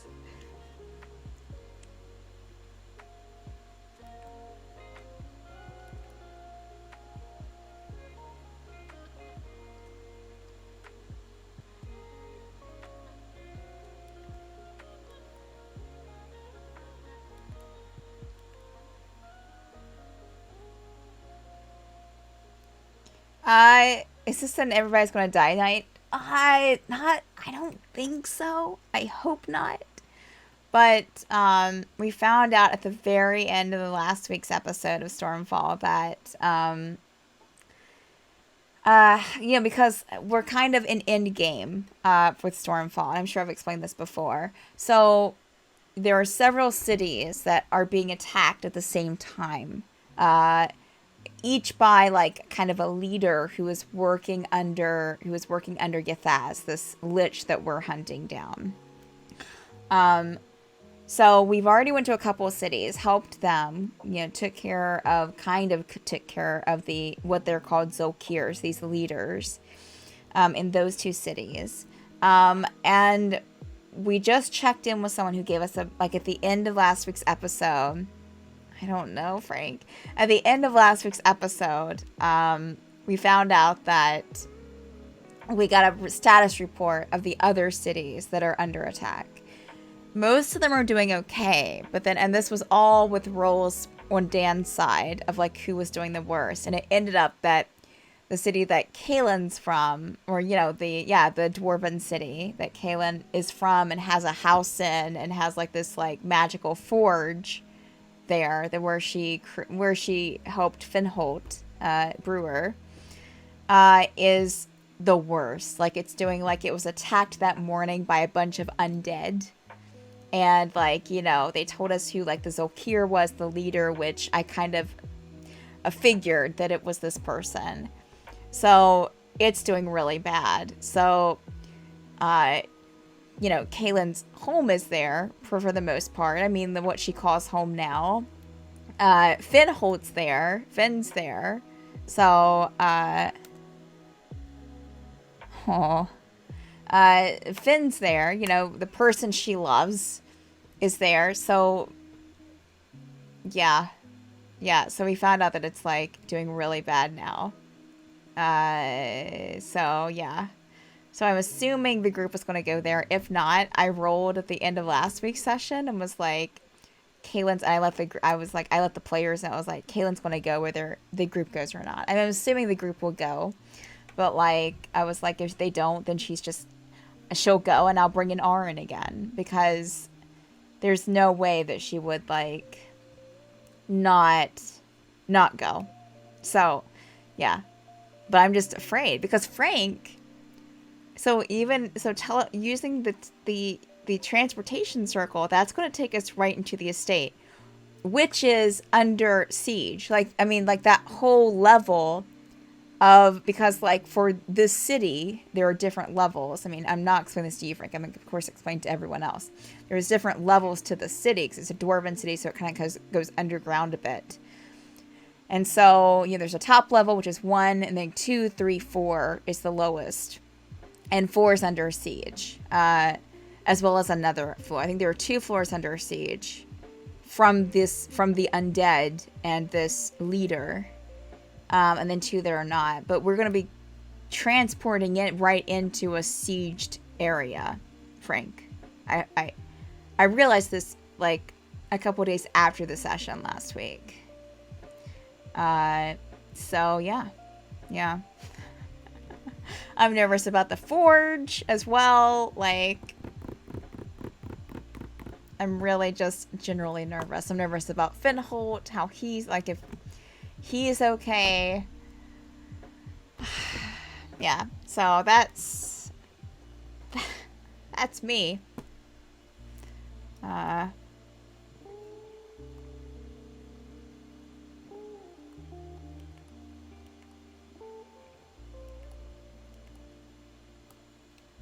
I'm so hungry.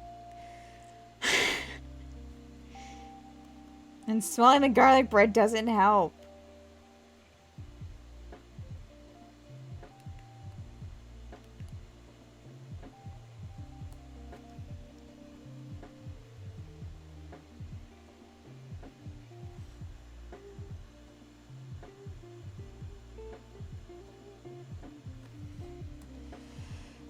Well, the rest of the world might be dead, but at least I got my man, Caitlin, in game.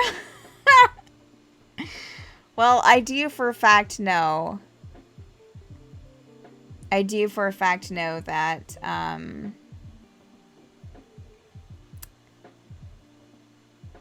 Finn does have an exorbitant number of hit points. So, like, God, what was it, Frank? How many did he have? Like 240? 280 or something like that? Something ridiculous.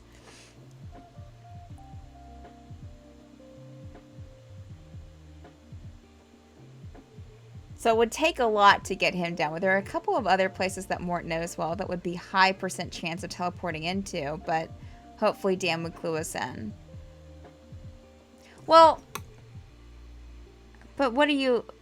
But we'd want to go into Bon Ladir, right? We don't want to, like, have to boat in. What other places are you talking about? Give them to me.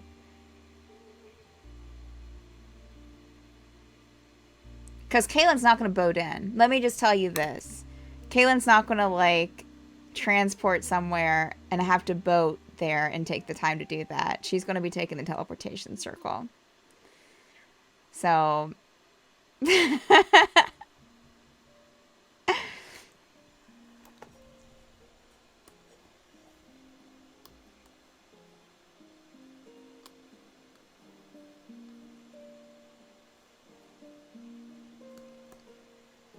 I mean, I just figured we'd just be, like, just teleporting into the fight. Well, yeah, like the Forge, the Council Hall. Oh, do you have... Well, the Forge is part of that area, although it might be... It's probably protected. So you're... Do you have teleport now, Frank? Does Mort have teleport? Rather than transportation circle?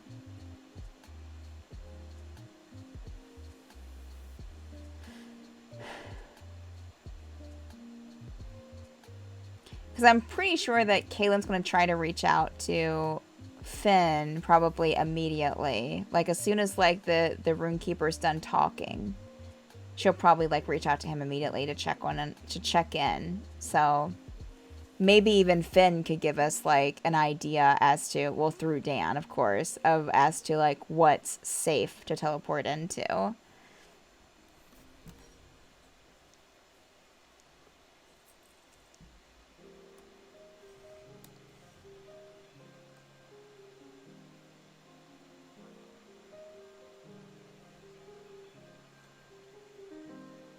I figure Melissa has had circle prepared for a while, so I've kept teleportation prepared. Okay.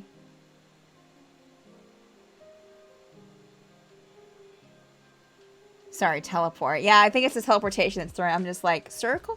Like, yeah. Yeah. Well, and then, you know, Kaylin has the ring, but that's only once a day for the teleportation circle as well.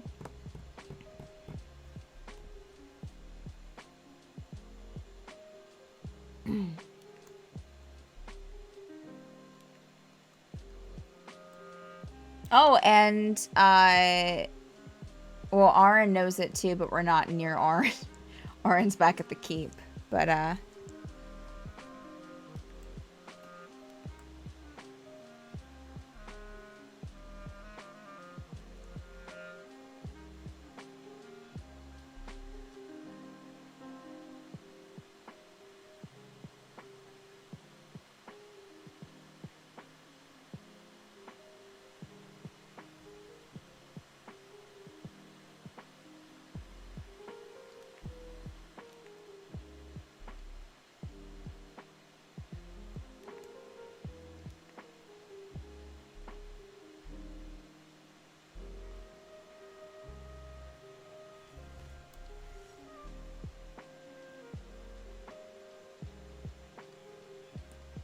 can message RN to get the state of the keep. We get no reply. Well, yeah, we could. Yeah, I mean, sure.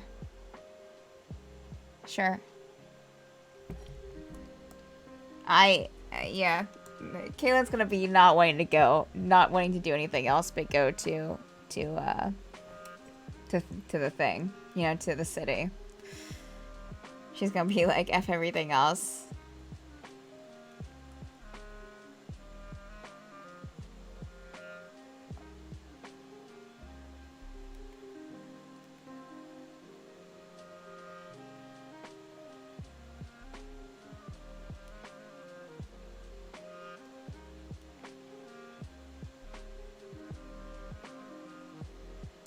I need to show a picture of a raised relief map for this video. And fun fact, all raised relief maps just look like normal maps in pictures. Yeah.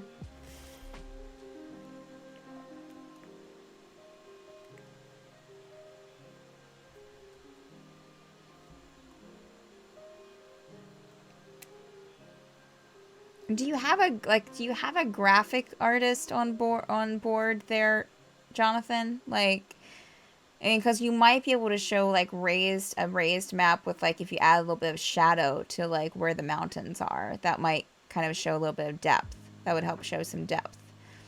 Aaron is the estate holding brains. I want brains. Well, I haven't received any messages, Frank, about Aaron, so I guess we'll see. I would hope that that I would be aware if Arn was a zombie now.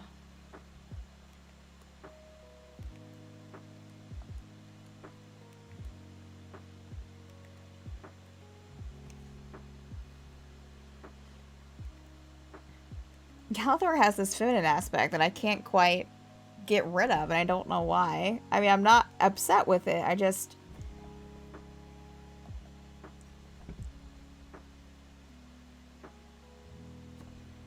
Maybe once I get the armor on, maybe it'll be better. We're not wasting our budget with getting graphics involved in this video. That's why I'm trying to find a free-to-use raised relief map on Google. Okay, yeah, understandable. You gotta do what you've been told to do, you know?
Unfortunately, it looks like we might be out like 3 people tonight too, because Mariah said she couldn't make it. Beth can't make it. I don't think Sam can make it. I think Sam still might be performing. I think.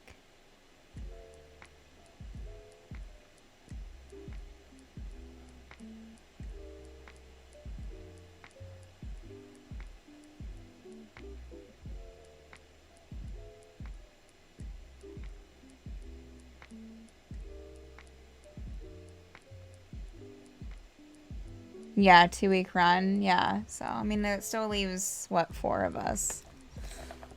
Hopefully no one else drops out. Oh.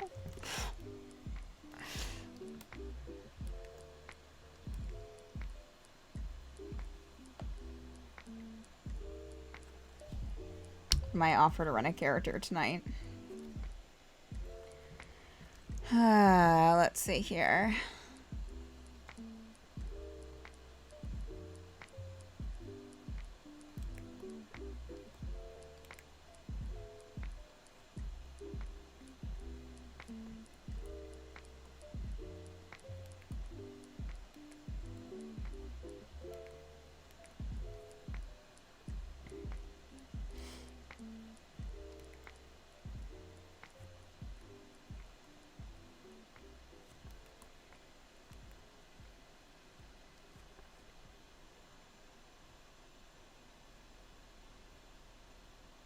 I think the head's still big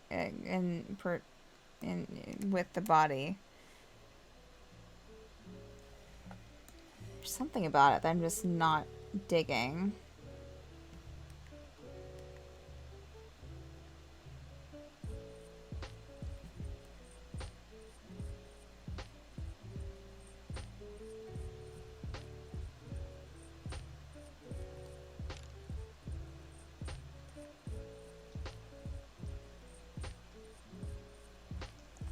I wonder how long his hair was, but it's pretty long.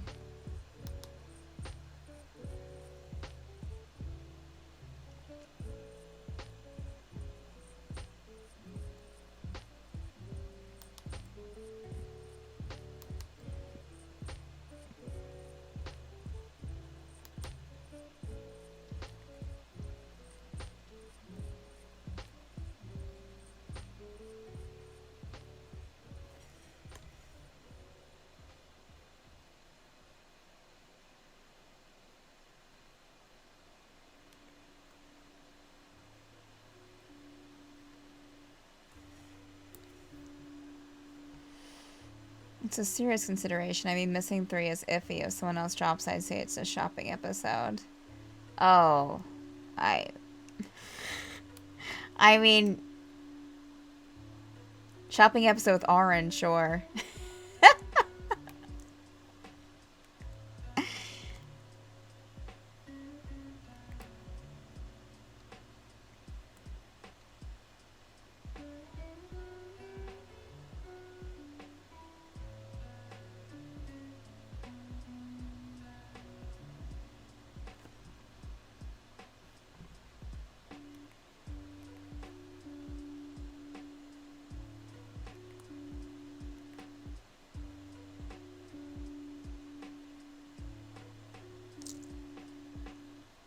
It's the end of the world as we know it, and I feel fine. Wait till Aaron sees Rowan. Oh my god.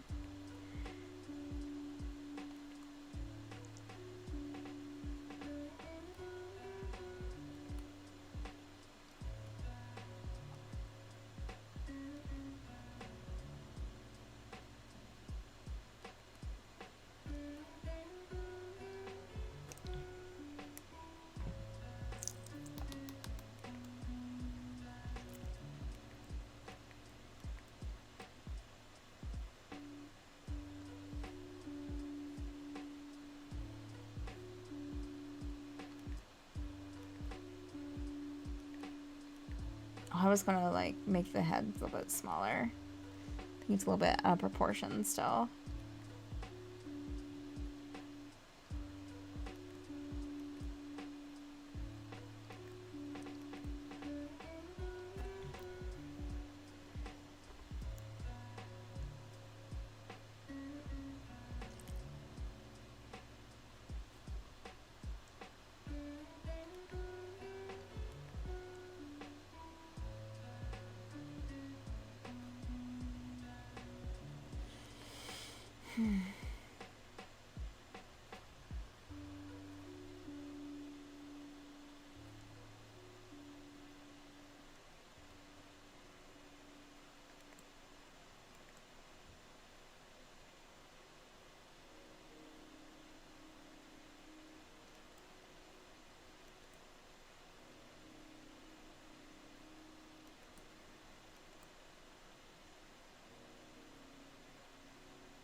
No, I guess we have 5. We have 5 people tonight. I keep forgetting that we have 8 players in a Stormfall than 7. Like I keep thinking we have 7 players. We have 8. So I was thinking only like 4 people. Yeah. Okay. Okay. All right.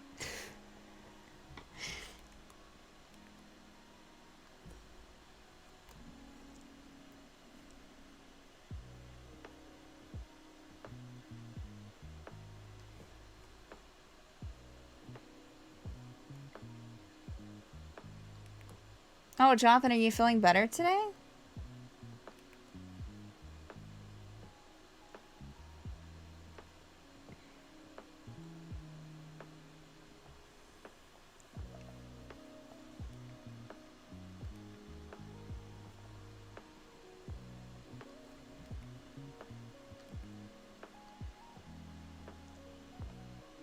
Yeah, maybe Warren can run Rain. Yeah. Yeah, I'll probably offer to run a character. Cause I feel like we're gonna be hitting some battle. Just a feeling I got. Oh crap! These boots were not the boots that he has. These were Aaron Wynn's boots. Yeah, just higher. That's nothing closer gets to 3. No, yeah. Also, I'll kind of caution you. I didn't really feel it that much. Get out of here, boots. But I do know some people who, and maybe you've heard this too, some people who like got kind of hit by like a couple of days after their second, like 4 days after their shot, after they thought that all the symptoms were done, that they got hit with a little bit more tiredness, like for a day, and that's it.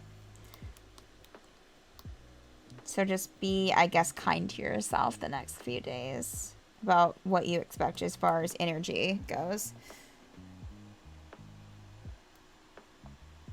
Okay, maybe now it feels like it's too small. So maybe it was okay. It might be okay. Okay, I can't really tell what kind of boots he has though because they're covered up by blueberry, but it looks like it's like your typical plate mail, whatever you call them.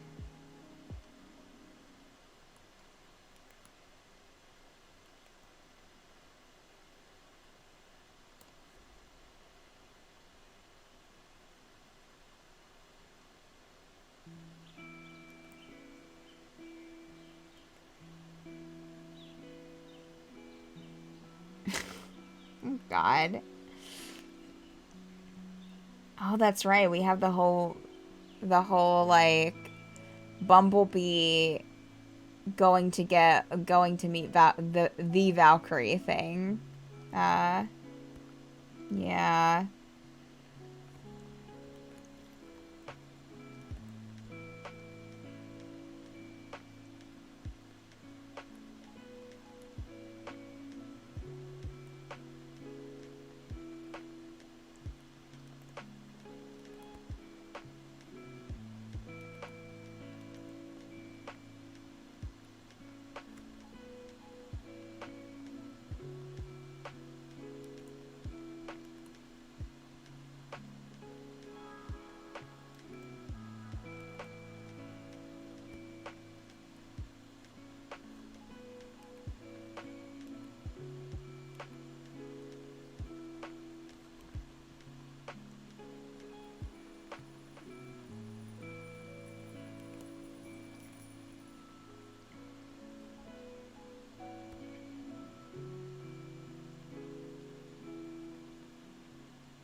Oh, thank you, the artist.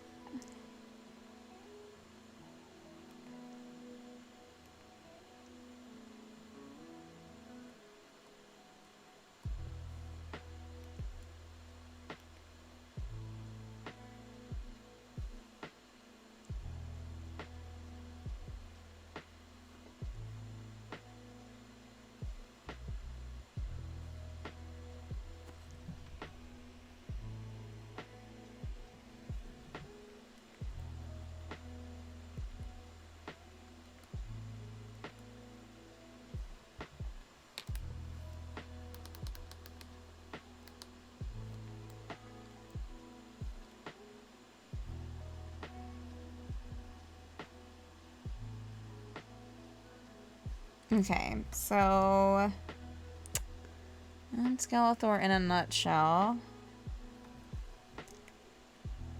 I mean, not literally in a nutshell, but you know.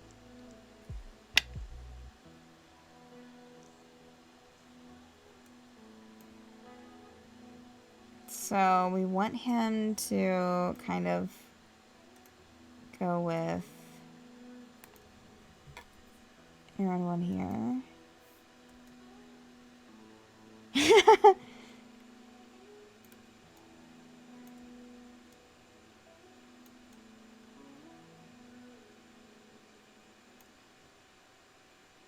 Okay.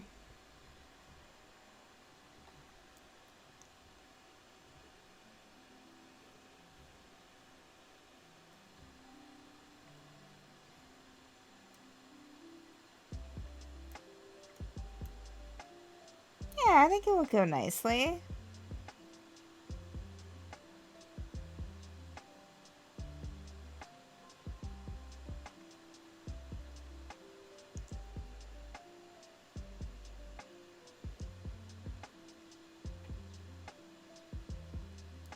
Yeah. Okay. So we can get a little bit of line work in before we stop for today. We're another like half hour before Stephanie gets hangry. It's already kind of happening. Excuse my rattlings. I apologize. Just keep this for a couple of seconds.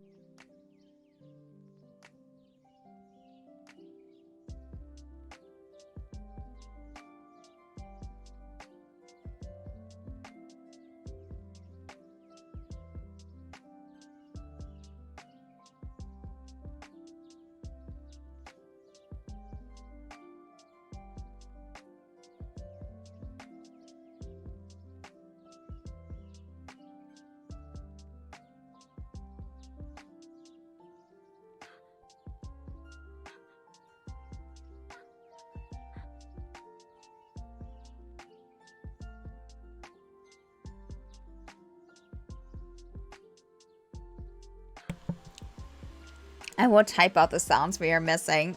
Munch, munch, munch, munch, munch. Thank you. Relatable. I realized I didn't eat lunch, so I just ordered a burger, and it said it will be here in an hour. Oh, man. DoorDash sounds like such a good idea right now.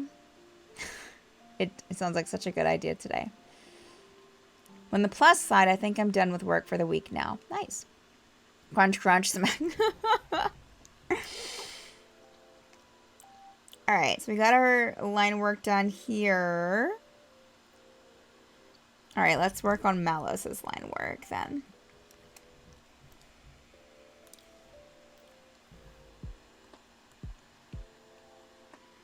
Does DoorDash have green bowls? Probably.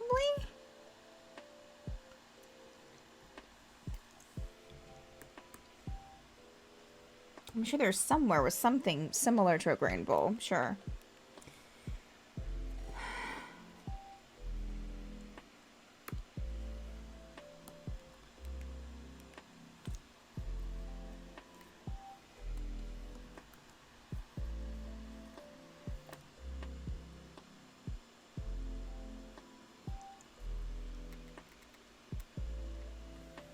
Pencil still, Stephanie. Pencil still. Can you not? I said good day. Do you have kava there? No, we do not. They have green bowls. No. I'm sure that there is some place with green bowls that serves. See, now you do this to me, and I have to look it up because I don't know, and I can't stand not knowing. So, listen, you know my delivery address. We don't need to do this song and dance DoorDash.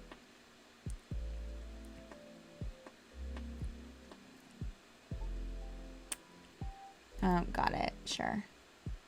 Search. Green bowl. Okay. So not necessarily. There are a couple of like Asian places. Greek, there's a Greek place. I think the Greek place is still open. Anyways, I need to, like, turn this off. This is not what I'm doing right now. Good day. I say good day.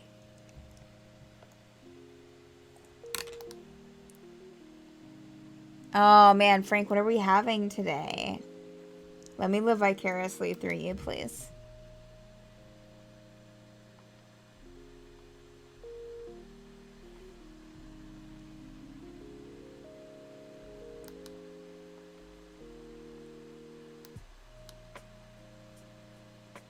What did I just do? Something seemed to miss, but I guess not. And now I have graham cracker crumbs everywhere. That reminds me, I meant to tell you, I've decided we are going to just start doing dungeon chat whether you invite Jeff or not. Where's pork egg? That sounds so good, Frank. Oh my gosh, yes. Just doing dungeon chat whether me and Vic show up or not.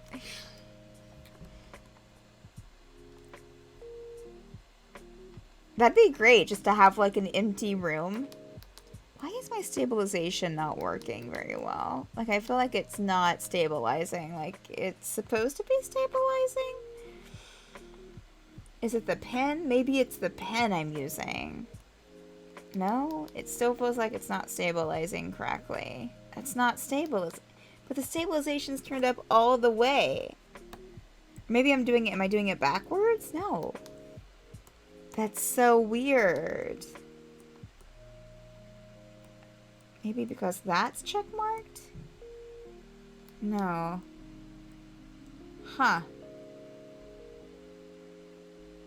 Stabilization. Detect this type of stabilization.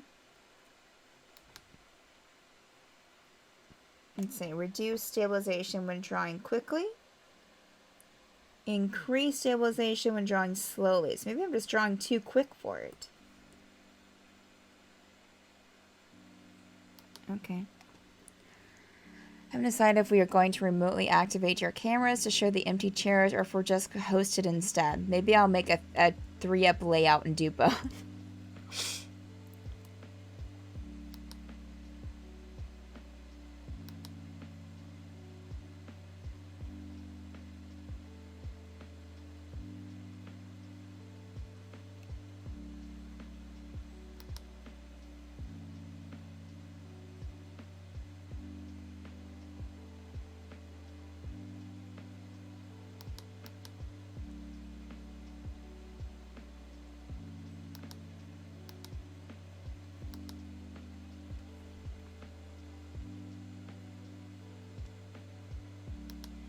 This is so weird.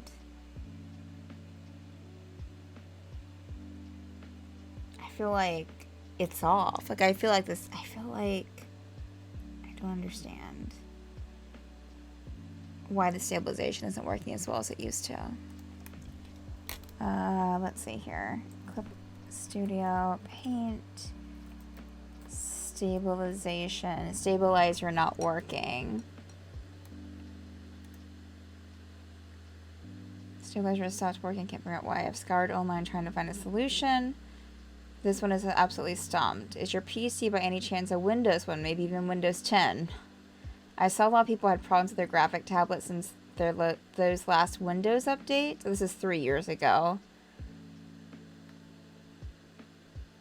Command bar and type in the code to revert to Windows 10 back to its original. Oh, okay. Stabilizer doesn't work. See, this is the content you guys come for. So it doesn't work. Have you tried checking the necessary items by opening the subtool details? The mark pens tool properly. I just have code on second here because the first one.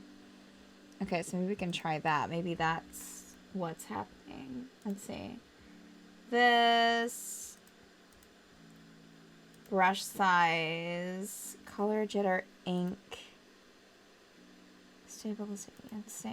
Where's stabilization? Not here. That's what. Color jitter. Anti-aliasing. Brush shape. Brush tip. Whoops. Stroke. Gap. Watercolor edge. Erase. Correction. Stabilization's up all the way. Adjust by speed. Stabilization mode.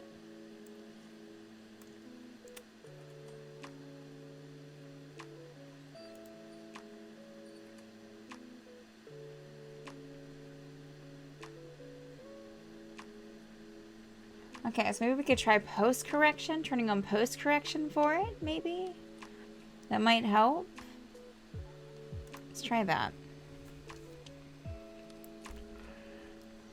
Has 2 deliveries or it's terribly lost. Watching on app. Maybe your file is saving? That may... No, it's been... slow me down for 30 to 40 minutes? I hope not. Oh god. Okay, wait a minute. Look at this, like, taper thing. This correction. I mean, maybe. It might work.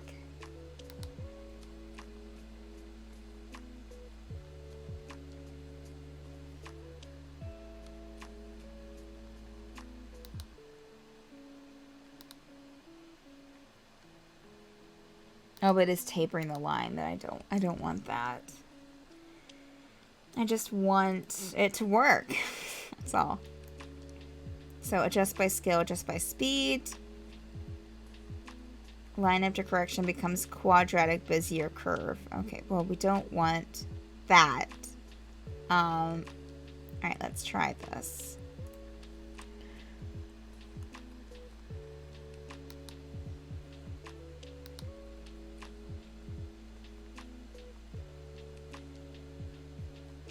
Okay, that helps some.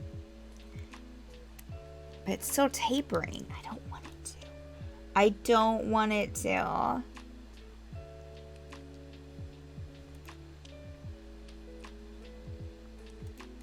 Okay, turn the taper off. 0.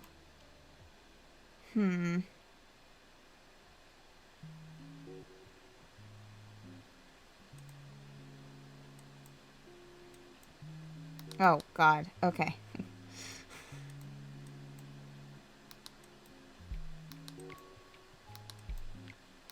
Okay, that might actually be better.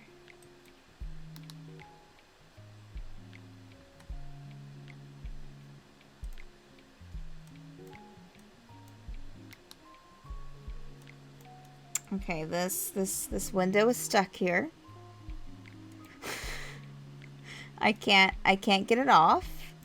Okay, there we go.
Oh, if Roth is still around, on that Day of the Devs YouTube thing that I mentioned, at the end of it, they have a live performance by, is it the Day of the Devs? Yeah, I think it should be at the end of that one. They have a live performance by Corb. I can't think of the first name. but the person that does the music for a lot of the Supergiant games, and there was 2 musicians. Darren Korb, yes, they had 3 songs from Hades that Darren Korb and another person performed. Maybe during the show, Jane Rita, I don't remember. That was probably one of the parts that I fast forwarded through, that I was scrubbing through. Ashley Barrett, yes, that's the other one. So it was Darren and Ashley performed like through. It wasn't. I mean, it was a live performance, but it was them doing it through like a recording, like, you know, through a Zoom or whatever. But yeah, it was really cool. I watched all 3 songs. Very nice.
Let me see. Let me see if I can find it for you.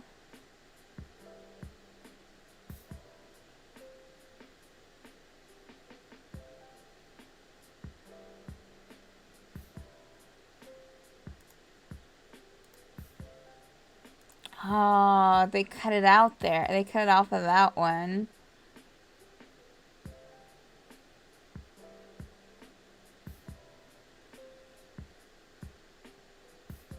Oh no.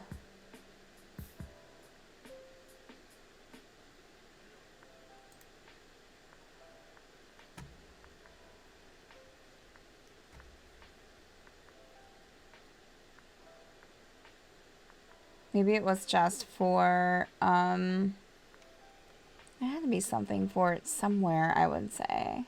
Has to be. Has to be. Alright, that's not it.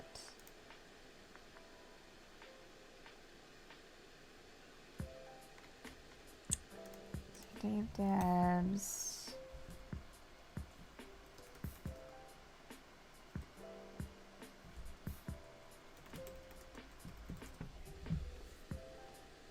Oh, found it. I found it. I found it for you, friend. Here's the one I found. But yeah.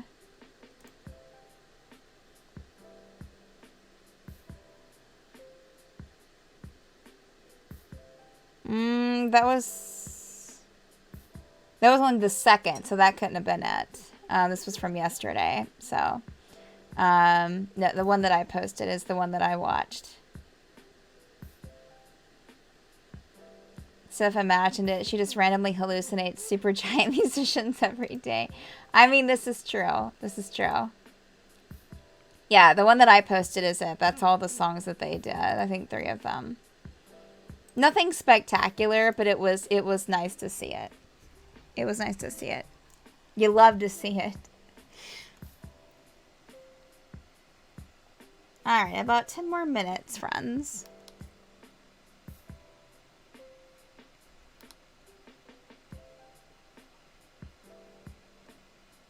And Stephanie has to eat something.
Oh, this one's probably not one you're familiar with. It's an older character. Malice. Welcome, Michelle. Hi.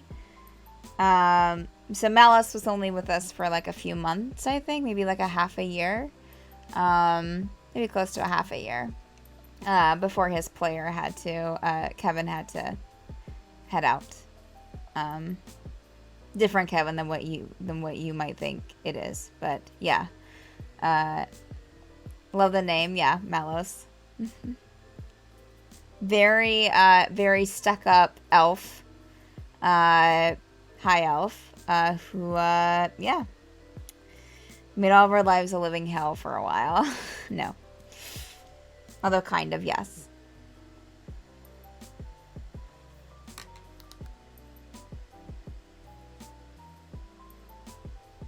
Aaron? Listen, Aaron is not...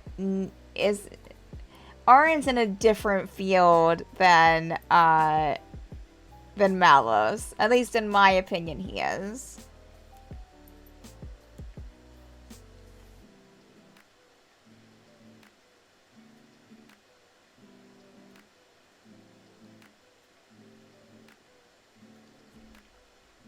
Aaron had the attitude, he just didn't have the snooty. Like, he wasn't as, you know, like, Malos would, like, want servants to do everything for him.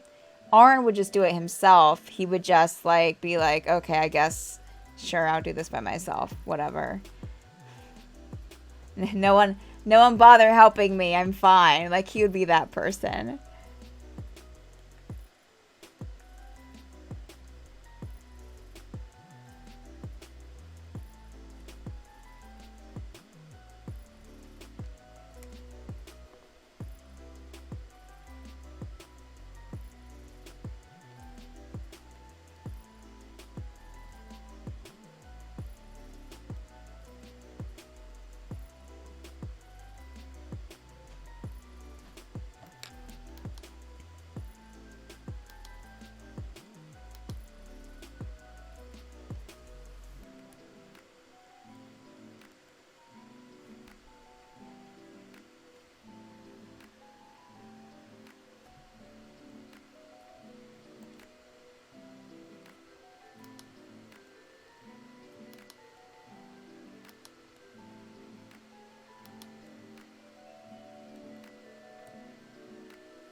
We need a Thursday campaign that's 100% Mallow servants. Upstairs, downstairs, the RPG.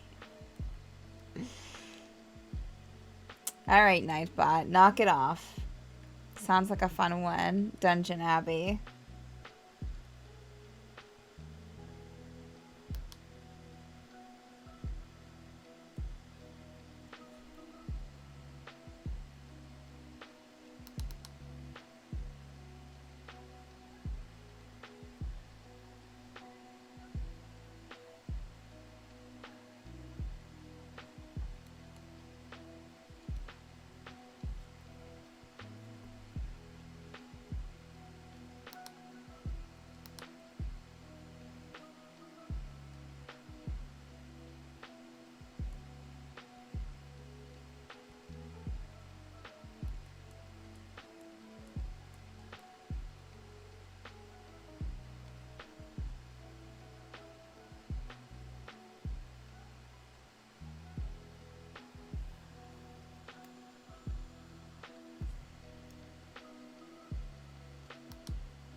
Oh, it's 306.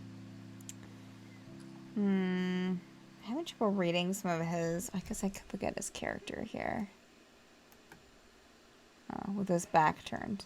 Oh, that's his hair. That's right. Okay. Gotcha. Alright, let me finish up his hair here, since I was kind of questioning on what that was before I call it.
Okay, the rest of it I think is okay.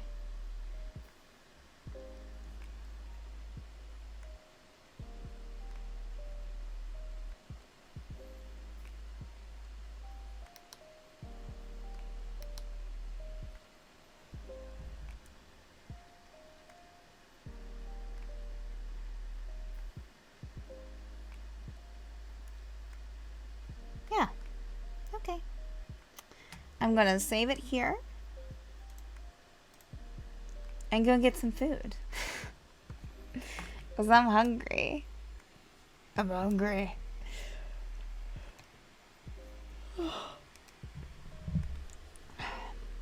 Alright. It's still saving. So, here we are. I guess we can go ahead and start going into our...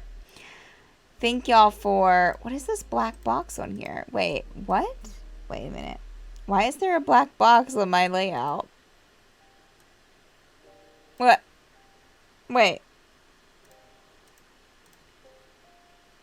Oh, that's super weird. What is that?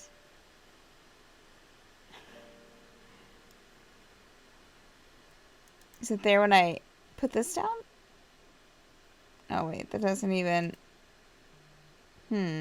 That's super interesting. Anyways, I don't know what that could be.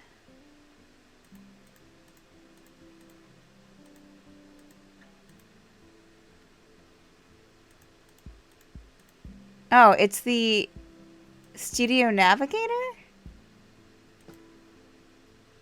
We're just going to turn that off. It's fine. It's okay. You're welcome for the black box. We have stolen your boots. If you do not pay us 77 silver pieces by noon tomorrow, we will steal more of your boots. Chaos. So...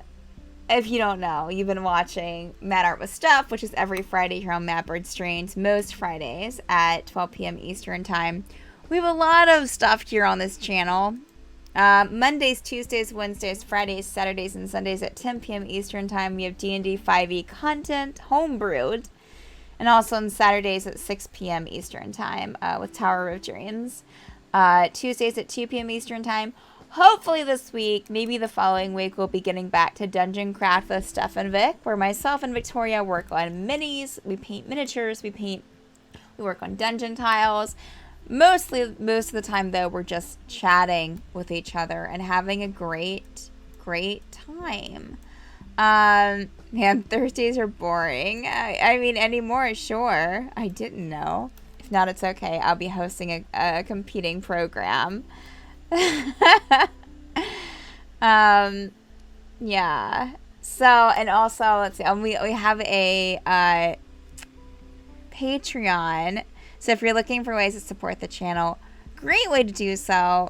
not only do you get some more stuff, but some really cool stuff, but we get more back. So it's a preferred way to support, again, if you're looking for that opportunity.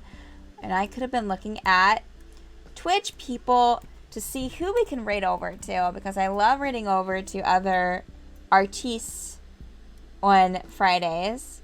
We have Evan Blair that's live. That's who we usually go over to, and I don't mind going over to him again. But let me just take a quick look-see here.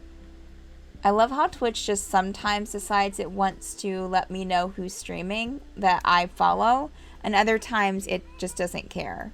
Wendy's is streaming Sims 4. That's art. Listen. And also, for y'all who are gamers and don't hate E3. I love you, Barack. At 4 p.m. Eastern time today, IGN will be having a stream on Twitch. Yeah, and then there's a bunch of stuff on Saturday and Sunday too, and Monday and Tuesday. So check out the schedule. We have a weird song. Okay, there we go. You know what? Just for the sake of brevity, I don't know. Let's see. Let me just scan the art channels here really quick and see who we got going, who we can raid over to. If I don't see anyone immediately, I'll just go over to Evan, because he's cool. He's great.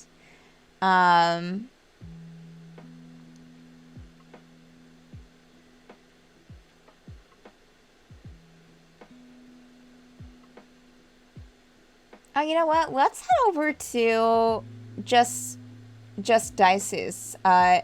She raids over to us sometimes. Sometimes she stops by the stream, or they stop by the stream. I have never raided over to their stream before. Looks like they're working on commission work and shenanigans, it says. So that sounds like a fun time. So let's raid over to Just Dice's and give them a raid here. So again, thank y'all for tuning in. Y'all are the best. Thank you for hanging out in chat. Much appreciated. Give Just Isis some love over there with some cawing. And yeah, we'll see you around. Stormfall this evening, as far as I know. And as far as I know, with the other stuff this weekend, it should still be happening as well. So just stay tuned to our Discord for any changes with that. All right, let's go over there. Bye.